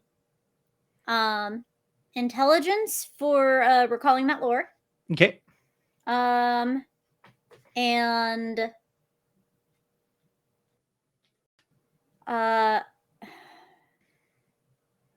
Constitution is always a good idea, and it's never fun. Well, currently you have 41 hit points. Yeah, that's 40 more than I need. Exactly. And your AC is 20. My AC is a zillion. If you put a boost in dexterity, that's also going to go up. That's true, and then I wouldn't have to be boring. Also, your wisdom does affect your perception. So just as but eventually I'm going to take lie to me, and that's fine. Well, yeah, I mean, perception is also your defaulto initiative if you're not always stealthing or using diplomacy for combat, Though in this, I think so far we've built a fairly initiative neutral support class. Okay. It doesn't matter when in the order they do these things. I think initiative is important if you have some action that depends on you going first, or if you need to throw fireballs before your melee friends get in and ruin everything for you. Neither of which Foxglove does. So I don't worry too much about my initiative, and perception is silly anyway. I don't need to spot things. If they're important, they'll pounce on me. Honestly. So we're thinking that's Sam's opinion, not Foxglove's, to be clear. So we're thinking con, dex, int, and charisma? Yeah. All right. Con. I can take a wisdom later if I have to. Boom. All right. That gives you an additional skill because of your intelligence increase. So I'm wicked smart. You can only be trained in any of the following. So acrobatics, athletics, arcane, crafting, medicine, performance, religion, stealth, survival, and thievery. Give me the strength not to pick thievery. Give me the strength not to pick thievery. Give me the strength. I will use spells. Look, if you choose thievery, you'll go from +4 to a +11. So I'm just throwing that one out there. Stop. Stop. Same. Stop. I'll grab it later. Same with stealth. Just saying. It's true, but I care less about stealth. Okay. The point is trickster. If and from an above table perspective, it's funnier if a trickster gets caught than if they get away with it. If they get away with it, then it can feel mean or like bullying. But if they get caught, then it's just good, harmless fun between players. And that is an important thing when playing trickster characters, particularly those who might play tricks on the party. Always be conscious of how it makes other people feel. Yeah. And that's on table safety. Arcana is actually kind of appealing. Arcana, okay. I mean, it's another good way to pick up on magic stuff. Yeah. Cool. Yeah. And then last but not least is you get a 5th level ancestor, which I believe we chose. We were talking about doing the wings stuff, right? We were gonna go Red Bull archetype. Oh no, that's level 9. That's not level 5. Oh. That's level 9. Oh, but I want it. So there's Fey influence. Oh, that's a lot there. Fey disguise, catchy tune, animal speaker, sprite spark, Fey cantrip, and corgi mount. You can use diplomacy to say hi to animals. Yes. That one. Yeah, you can speak with all animals, not just particular subtype. You get a +1 circumstance bonuses to make impressions on animals, which usually uses diplomacy skill. So animal speaker? Like, Fey Disguise is actually really good. Sure. And animal speaker is exactly the situational stuff that I was like, it has to be really powerful. I will now add an asterisk to that with the footnote, except if it's animals. And then I'll pick the feet. So animal speaker. Animal speaker, 100%, 1,000%, 8,000%. Done. So now all we have left is your spells. Mhm. So we've got 3 cantrips that we have to choose from. Again, Okay, there's nonsense. quite a bit of them. Good. Wash Your Luck, Warp Step, Time Sense, Telekinetic Projectile. I do think Telekinetic Projectile is a good one just to have, because currently you don't have any. You should just be able to throw weird things at people. I agree completely. Yeah, you don't have any active damaging spells. No, the most I have is that debuff on Dancing Lights, and that's all. Yeah. All right, so you got let's keep going. Bless you. Summon Instrument, Sigil, Shield. Well, you've got that bonus shield thing. I've got shield already, yeah. Or does that give it to me already? Or do I have to take them for Dancing Lights and Shield for my art? You automatically get amped. Fantastic. Shield. So you already get that as your focus spell. So when you use a focus point to cast shield, you can cast it on someone else. All right, forget about it. We good. Unless you want to cast it on yourself or use it, I can cast an amp shield on myself as well. I can just also cast it on others. Yeah. Inside rope, always a good one. Put it away. Invoke True Name. Join Pasts. No Direction. Wait, invoke True Name. That's some Fey nonsense. Range 30 feet, target one creature whose true name you know. So you have to know their name. You speak their true name of a creature to more surely affect it with your magic. Until the end of your current turn, the target is flat-footed against your spell and takes a -2 circumstance penalty to saving throws against your spell. In addition, the first time this turn, the target takes damage from one of your spells. It has weakness to the damage equal to double the level. So that's only if you know. Yeah. I mean, you find out the name, and then you heck them up about it. Yeah. But yeah, it is a touch situational. Certainly, we already have telekinetic projectile on the list. Yeah, that's a perfect example of I might go a little easy on it unless I already had some other mechanic that allowed me to find out a true name very consistently. Sure. Which I don't have yet. So moving on. There's Message. Useful, though I think for some other folks in my party. Haunting Him. Guidance. I'll haunt Jake. You want to haunt him? I'll haunt her. I'll haunt them. I'm good with it, baby. That one is you echo a jarring hymn, and the only creature in the area can hear. The hymn deals sonic damage equal to your spell casting ability modifier, 1d6 plus 4, with a basic fortitude save. If the target is a critical fail on their save, is also deafened for 1 minute. I remember definitely not told the dead. Someone told me about this one. There you go. Guidance. I'm not a big fan of the guidance spell. What's guidance in this system? Until the start of, okay, so it's a 30-foot range, target one creature, duration until the start of your next turn. You ask for divine guidance, granting the target a +1 status bonus to 1 attack roll, perception check, saving throw, or skill check. The target attempts before the during the end, the target chooses which roll to use the bonus on before rolling, and the target uses the bonus. The spell ends either way. The target is temporarily immune for 1 hour. So you can give a person a +1 for one roll, and they can only do it once for an hour. Yeah, just +1, you said? Yeah. Yeah, no.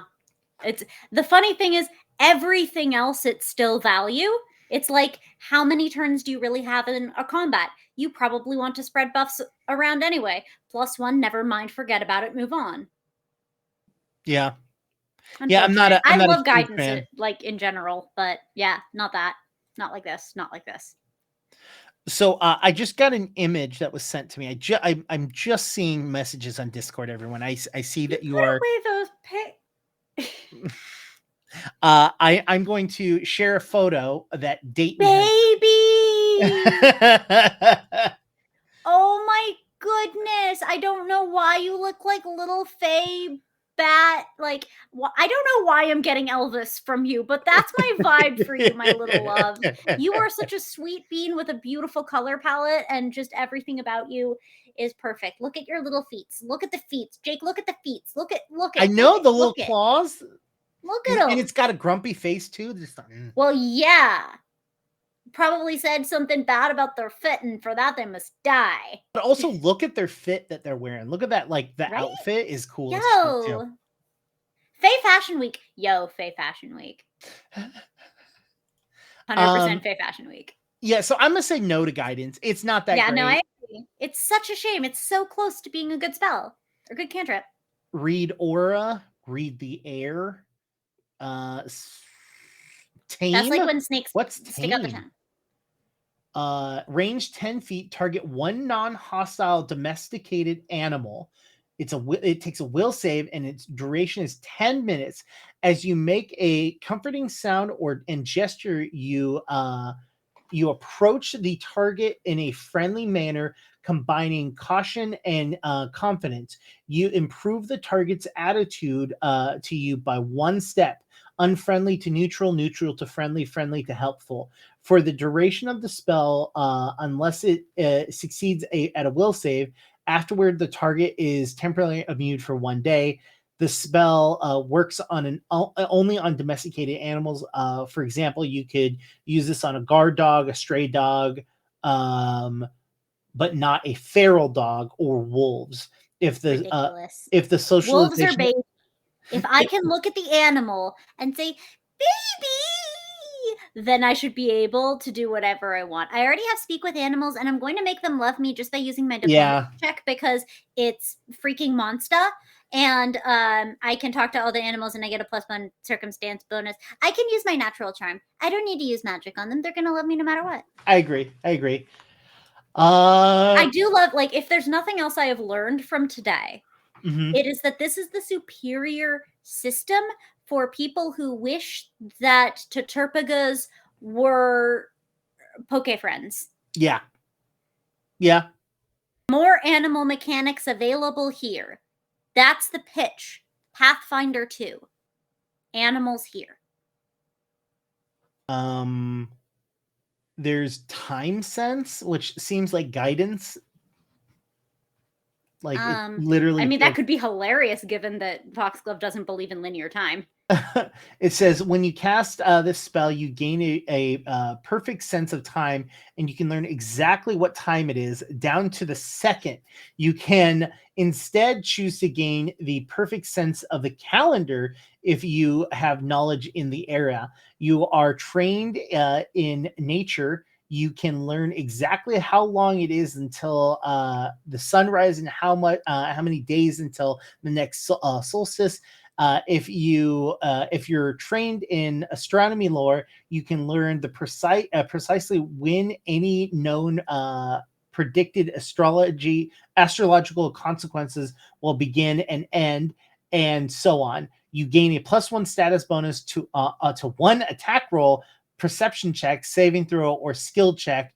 You take the same turn. You can cast time sense that requires exact precision timing, you choose to gain this bonus. You can't gain this again for 1 hour. So it's very much guidance, but yourself, and you get a bunch of other weird shit.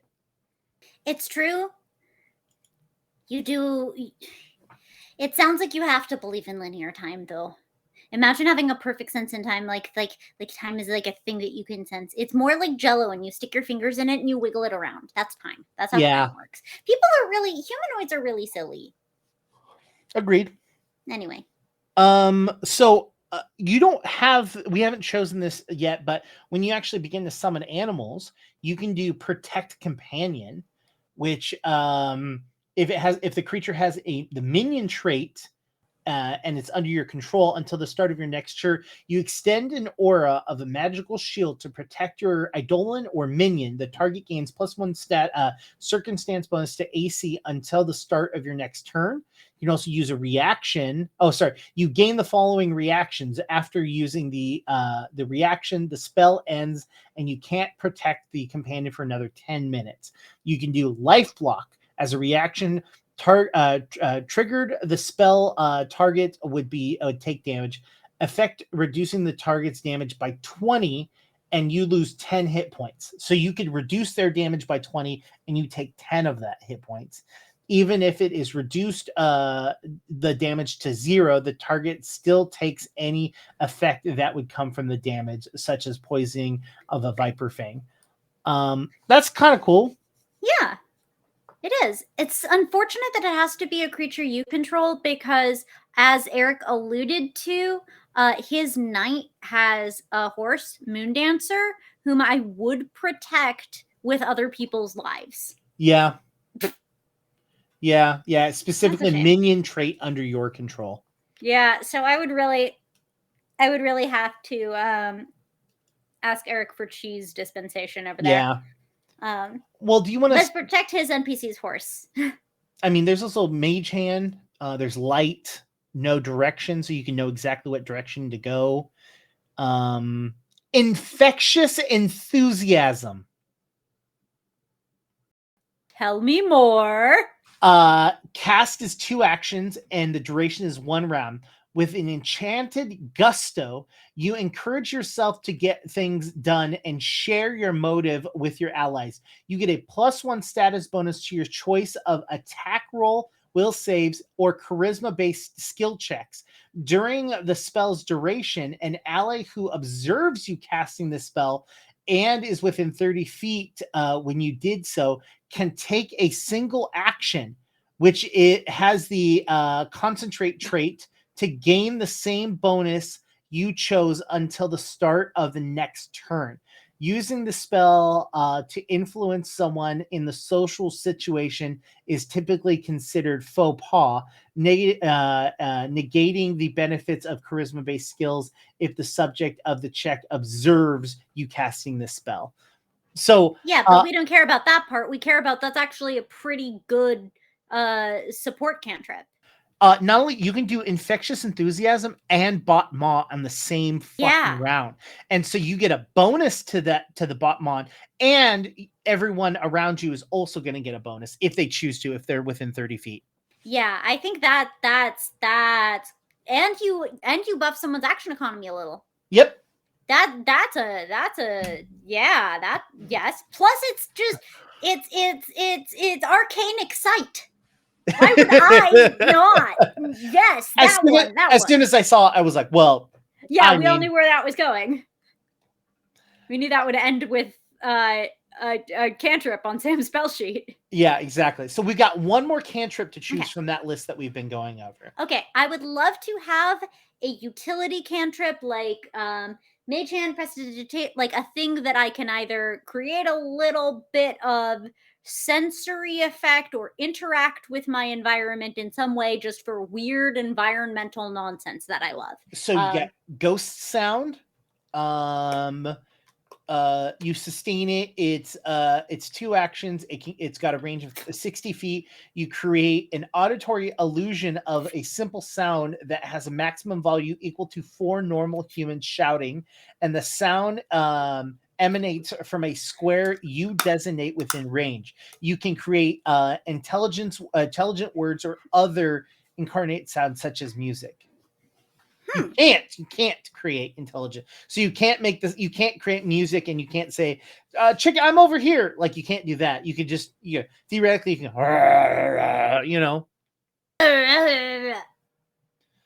yeah, there's that. Okay. We do have an illusionist in the party, so I don't need too much of that. Okay. Prestidigitation is a spell. Yeah.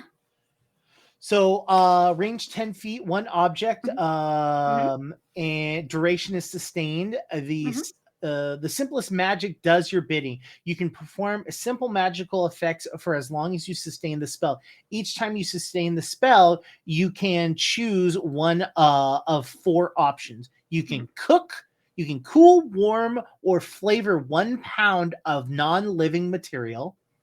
You can...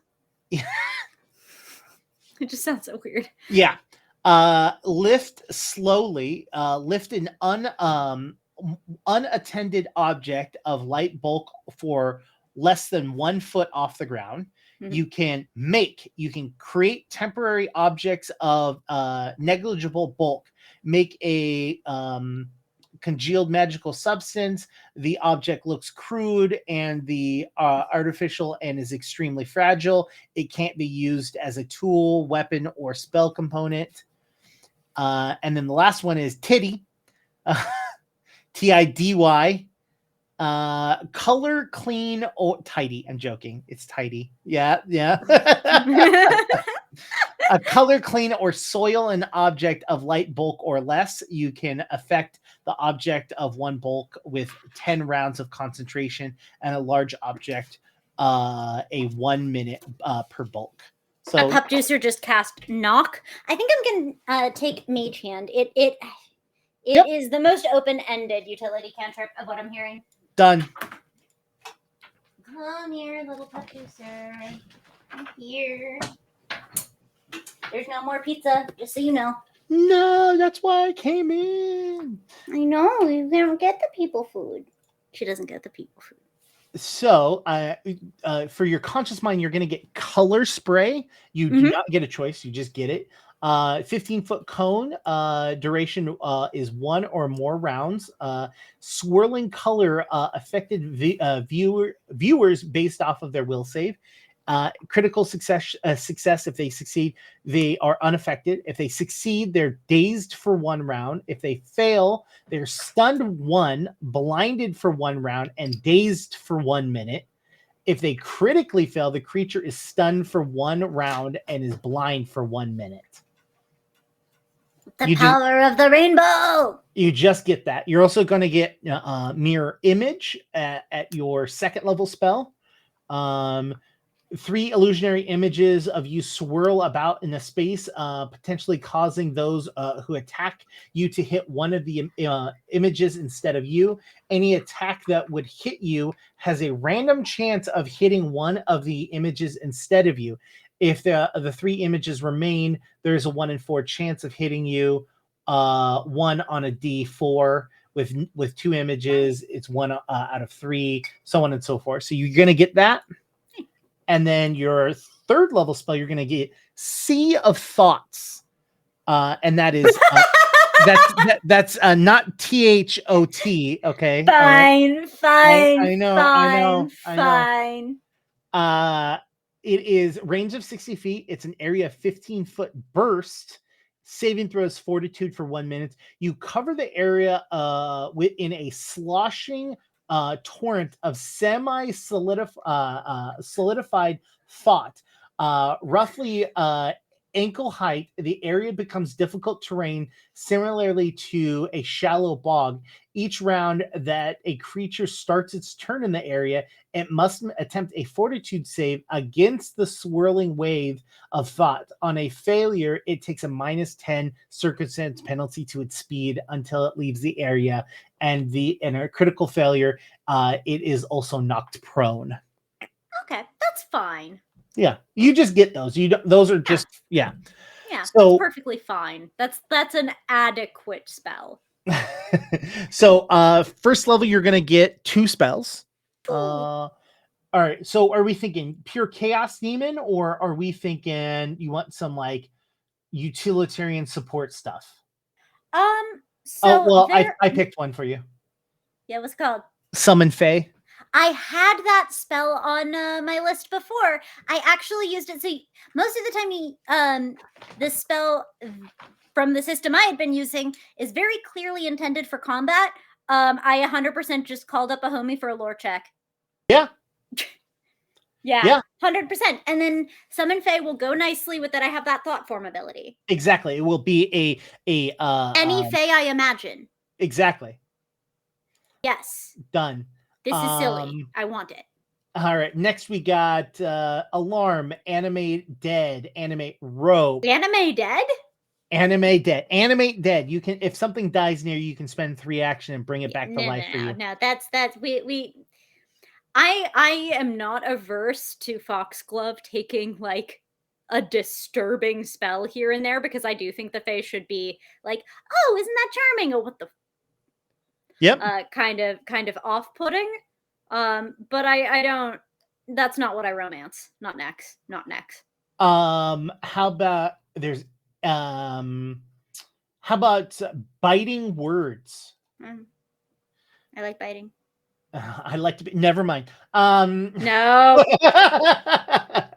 You you entwine magic with your voice, causing you to taunts and jibs to physically harm your enemy. You can attack with your words once when you finish casting the spell, and can repeat the attack once on each of your subsequent turns by taking a single action, which has the attack, concentrate, or linguistic trait. After your third attack total, the spell ends. So basically, you can it's the bard. It's vicious mockery. It's vicious mockery, except for after you use it once, you can spend one action each turn continuing it. Yeah, which I think overall my action fits into my action economy of what else I have so far. Yeah, reasonably, not ideally, but reasonably. There's also command. There's charm. There's detect alignment, deja vu, echoing weapon, deja vu. Oh, it's like you already vu. Yeah, no, we're good. Fear. Do you want to put fear in people? I have a social check for that. Ill omen. The target is struck with misfortune, which follows it off balance. Which throws it off balance. The target must attempt a will save. If they succeed, the target is unaffected. If they fail, the first time during the duration of the target attempts to make an attack roll or skill check, it must roll twice and use the worst of the two, so it gets disadvantage. Critical failure every time during the duration the target attempts. Oh shit! Okay, so with a failure, it gets disadvantage once. For critical failure, it gets disadvantage on all of its rolls for a round. I like that. I mean, Fae and luck manipulation is, again, very classic. Yeah, so illusionary disguise is also a choice. Imprint message, ink shot, invisible item, kinetic ram, whoopee cushion, but otherwise no. Liberating command, lock. I thought that said luck. Like the opposite of Illumin, right? You know. Lose the path, mage armor. Magic. Lose the path is that like lose my number? Like get someone to stop chasing you? You surround a moving creature with a lifelike illusion, shifting their perception to the terrain to subtly lead them off course. The target must attempt a will save, regardless of the result. The creature is immune for the past hour. So basically, yeah, if you can use it as reaction for them to not know where you're going. Yeah, the situation. Yeah. Mage armor, magic or magic missile, magic weapon. Magic missile, okay, is each action that you spend gets an additional dart, and each spell level gives it additional darts. So I mean, isn't it telekinetic projectile, but just like a little bit better? Telekinetic projectile is 1d6 and it's 2 actions, and it's 1d6 plus your spellcasting modifier, and it goes up as higher the spell is. Like it goes up 2d6, 3d6. This allows you to cast something 120 feet, so the range is longer. You spend a dart that flows towards a creature. You can spend a maximum of 3 actions, and each of them does 1d4. Yeah, 1d4 plus 1, so minimum of 2 damage for each dart. And if you spend 3 actions, it is 3 darts. And then it has a heightened 1 additional missile with each action you spend. So the higher it is, so at 3rd level magic missile, you'd be sending off 6 darts if you spend 3 actions. Okay. Yeah, I mean it's better value, which makes sense because it requires more resource expenditure. Yeah, plus you can spend, each dart can go to a different person. What does the pet do? There's a pet spell. Please tell me about this pet spell. Touch one willing creature that you your animal companion or familiar, which you don't have either of. Duration 8 hours. You open your cloak and create a gap within with your hands, drawing the target into the pocket dimension just large enough for basic comfort. No other creature can enter the extra so basically you're creating a safe the pocket. Familiar box we were talking about. Yeah, the Pokeball that the witch used to have to use. Yeah, perfect. That's not for this character, but that's very, very, very good to know about. Yeah. What's Phantom Pain? Phantom Pain, 30 feet, 1 creature, saving throw will for 1 minute. Illusionary Pain, wrecking the target, dealing 2d4 mental damage and 1d4 persistent mental damage. The target must attempt a will save. If they critically succeed, nothing happens. If they succeed, the target takes full initial damage, but no persistent damage, and the spell ends immediately. If they fail, the target takes full initial damage and persistent damage, and the target is sickened 1. If the target recovers from being sickened, the persistent damage ends and the spell ends. If they critically fail, as failure, but they're sickened 2. Sickened to death? No, just sickened 2. That's actually pretty good. That's not bad. And because I can never remember what conditions are what, we're gonna look up sickened. You don't feel well. Yeah. But it's a specific. Scientists don't know why they're like this. Sickened. You feel ill. Sickened always has a value. You take a status penalty equal to the level of your of the level on your checks and DCs. You can't willingly ingest anything, including elixirs and potions, while sickened. You can spend a single action retching in attempt to recover, which lets you immediately attempt a fortitude save against the DC of the effect that made you sickened. And on a success, you reduce the sickened value by 1 or 2 on a critical success. So that, like, action economy wise, if they fail, right? If they fail, they're sickened 1, which means all saving throws and DCs, right? It's all all checks and DCs. They have a -1 on, and then to get rid of it, they have to spend an action at least to then make an attempt at a new save against your DC. So I like that. Yeah, let's grab that. Done. I need just a little. I didn't need too much more, but I needed just a little bit more offense spell. And Dayton wants to point out that your AC is considered to be a DC. So, all right. Your armor class is a DC. I know, it's just AC DC. So, okay. So now with 2nd level, we have a choice here. We can either choose a new spell that starts at 2nd level, or we can heighten spells that that are from level 1. Nope, new spells. New spells it is.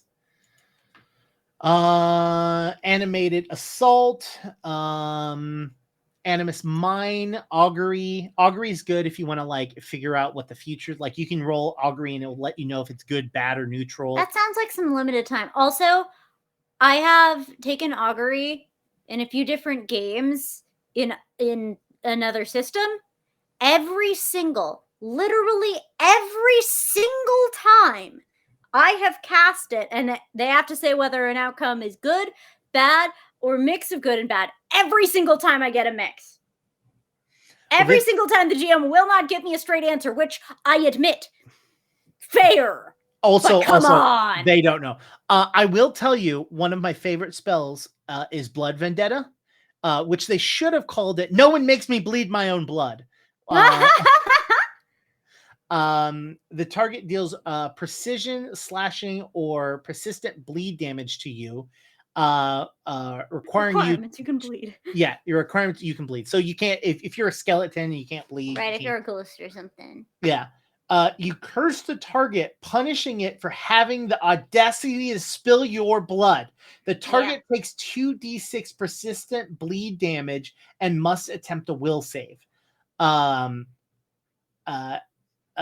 if it critically succeeds, nothing happens. If it succeeds, it takes half the persistent bleed damage. If it fails, the target takes full persistent bleed damage until the bleeding stops and the target is weakened 1 to precision and slashing damage, which means whenever someone does precision or slashing damage, they take an additional damage. If something is weakened to something, if something says weaken 5 to fire, that means whatever damage you do, you add 5 on top of that. If they critically fail, same as failure, but the target doubles the persistent bleed damage. So that one's my favorite because it's who you made me bleed my own blood. Okay. Curse of the Fae. Fairy Fire is not as OP in this system. I will give it that. No. Fairy Fire is just silly. Yeah. Ooh, hideous laughter. Yeah. The target is overtaken by the uncontrollable laughter. It must attempt a will save. If it succeeds, the target is plagued with uncontrollable laughter. It can't use reactions. If it fails, the target is slowed 1 and can't use reactions. What's slowed? Slowed. Let's go over here to our friend Demiplane. Thank you, Demiplane. Even though it's not sponsored. Yeah, we can thank you. They sponsor me by working with them. Hey, they sponsored Alien, and okay. So you have fewer actions. Slowed always includes a value. When you regain your actions at the start of your turn, reduce the number of actions you regain by the slowed number. Because you're slowed by the effect at the start of your turn, you don't immediately action. So basically, if you make someone slowed 1, they now only have 2 actions instead of 3 on their turn. Ooh. That's quite good. Yep. And if they critically fail, the target falls prone and can't use actions or reactions for 1 round. Can't use actions or reactions for 1 round. It then suffers the failure effect. So it means it falls to the ground. Nothing. You fall to the ground. You can't do anything for a full round. And then the next round, you're on the ground and you're slowed 1. That's really good. Yeah. That's quite good.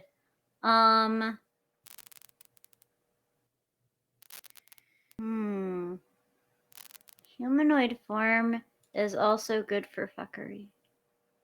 I would also say, even though you're saying you don't necessarily want a thing, summoning Fae is also so summoning Fae. Oh, I can heighten summon Fae, yeah, and get higher creatures. So that's good, actually. You know what? You're right. That is a good call. Let's do that. Cool. That is your first spell for 2nd level that you've got. Okay. So yeah. I think I need to grab humanoid form so that I can pretend to be a human sometimes. I think that's funny. Okay. A, B, C, D, A. And then you can be tall, just automatically. Yeah. You just reach things on high shelves, which is really what magic should be for.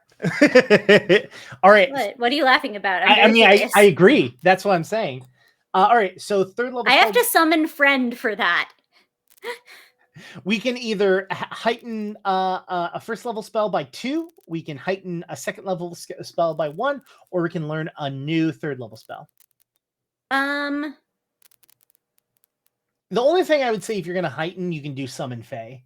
Right. Yeah. I mean, I think continuing to invest in that makes a lot of sense. And also, like, the rest of my build is a support class, which combos with a summoner very nicely. So also with summoning, how it works is you spend 3 actions on your first turn to cast the spell, but it gives, when you do that, it gives your summons 2 actions on their turn. And then every action thereafter, you spend 1 action to sustain that spell, which gives your pet 2 actions. So if we're talking combat wise, you spend 1 action and you get, your pet gets 2 and you get 2. So then you end up with a total of 4 actions. So they can move, attack, and you can shield or do whatever you need to do. Right. Buff the heck out of the summon. Summon does nonsense. Yeah. Fantastic. Let's yeah. Done. Heighten 2, which means you can cast you can summon a 2nd level fey creature, any 2nd level fey creature. That's your spells. Anything I imagine. Yes. It just takes the stats of the fey creature. Well, yes. Yeah. Anything. Absolutely anything.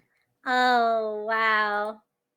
We've made a bad idea, Jake. Oh, absolutely. I'm so happy. You say this bad. Is exactly. Is this anything like my original character sheet?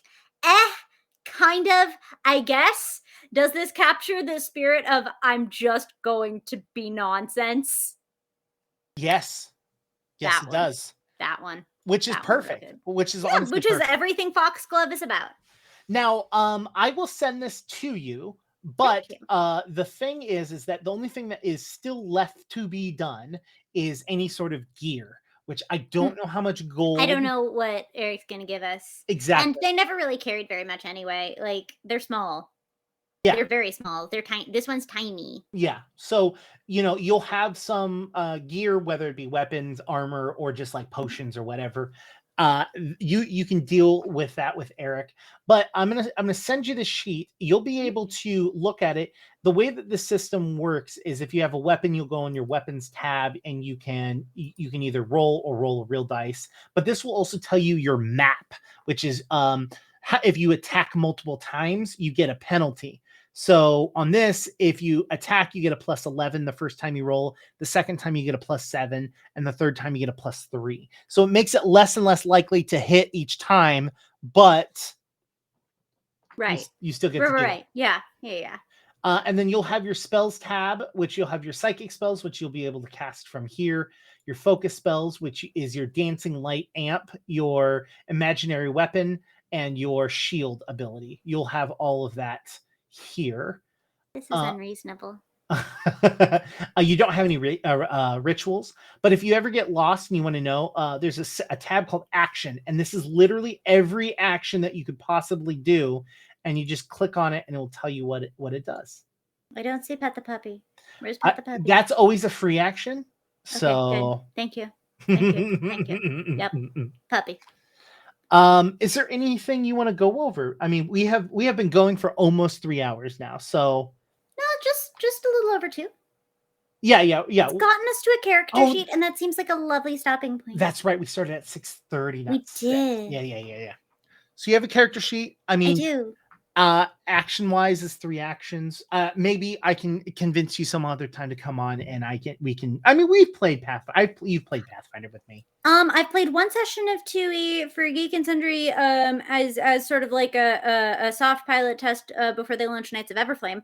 But I mean, look, I know I'm not the only person with whom you're making characters, and if we all buddy up and do a little mini session, that sounds like a great content. I agree. Let us know if you would like to see this. Speaking of Wednesday, about the same time this week, I will be having Library Liz on, who, if you watched our Outbreak Undead, was the inspiration for our librarian from that show. I have them coming on, and we are going to be doing something similar to this, but what we're going to do is Librarian Liz is going to give me a concept. A character concept, either from a movie, a television show, or something, and they will be giving me that concept, and I'm going to have to tell them how to build that concept character. But they're going to be building the character. and so that they're able to learn how to build themselves because they're interested in learning how to play Pathfinder 2nd Edition. I agree. I think this is a good stopping point, and maybe I convince all of you to come on and I run you a session called, which is my next long running campaign I know that I want to run is going to be based off of a band's album. This band is called Primus, and they had an album that was about the Desaturated Seven, which was about 7 goblins that stole rainbows from the sky and devoured their colors. And there is a small valley where all of the rainbows are made, and they are in search of taking over the Valley of Rainbows. And so I want to create a campaign where each of you are a rainbow, a creature created from this rainbow area, and you have to defeat the desaturated 7. So I will command the queer army. Yes, absolutely. Do it. Yes, and my fellow commanders. We will. Yes, we will save the rainbow. Chat goes, oh, and I thought it was going to be a weird pirate game called Sailing the Sea of Cheese. That is a song by Primus, by the way. That just describes my video game play style. Yes, it is a great album. If you haven't listened to it, it is really good. It is fucking weird, but it's also Primus. So I don't believe that this is a thing that exists. It's fine. Someone will try to send me links, and you know what? Congratulations on a very quick deep fake. That's very impressive. All right, we're gonna head off. Have a wonderful night, everyone. I hope you got to learn something. I hope that you get an opportunity to play Pathfinder 2nd Edition. Until next time, bye, everyone.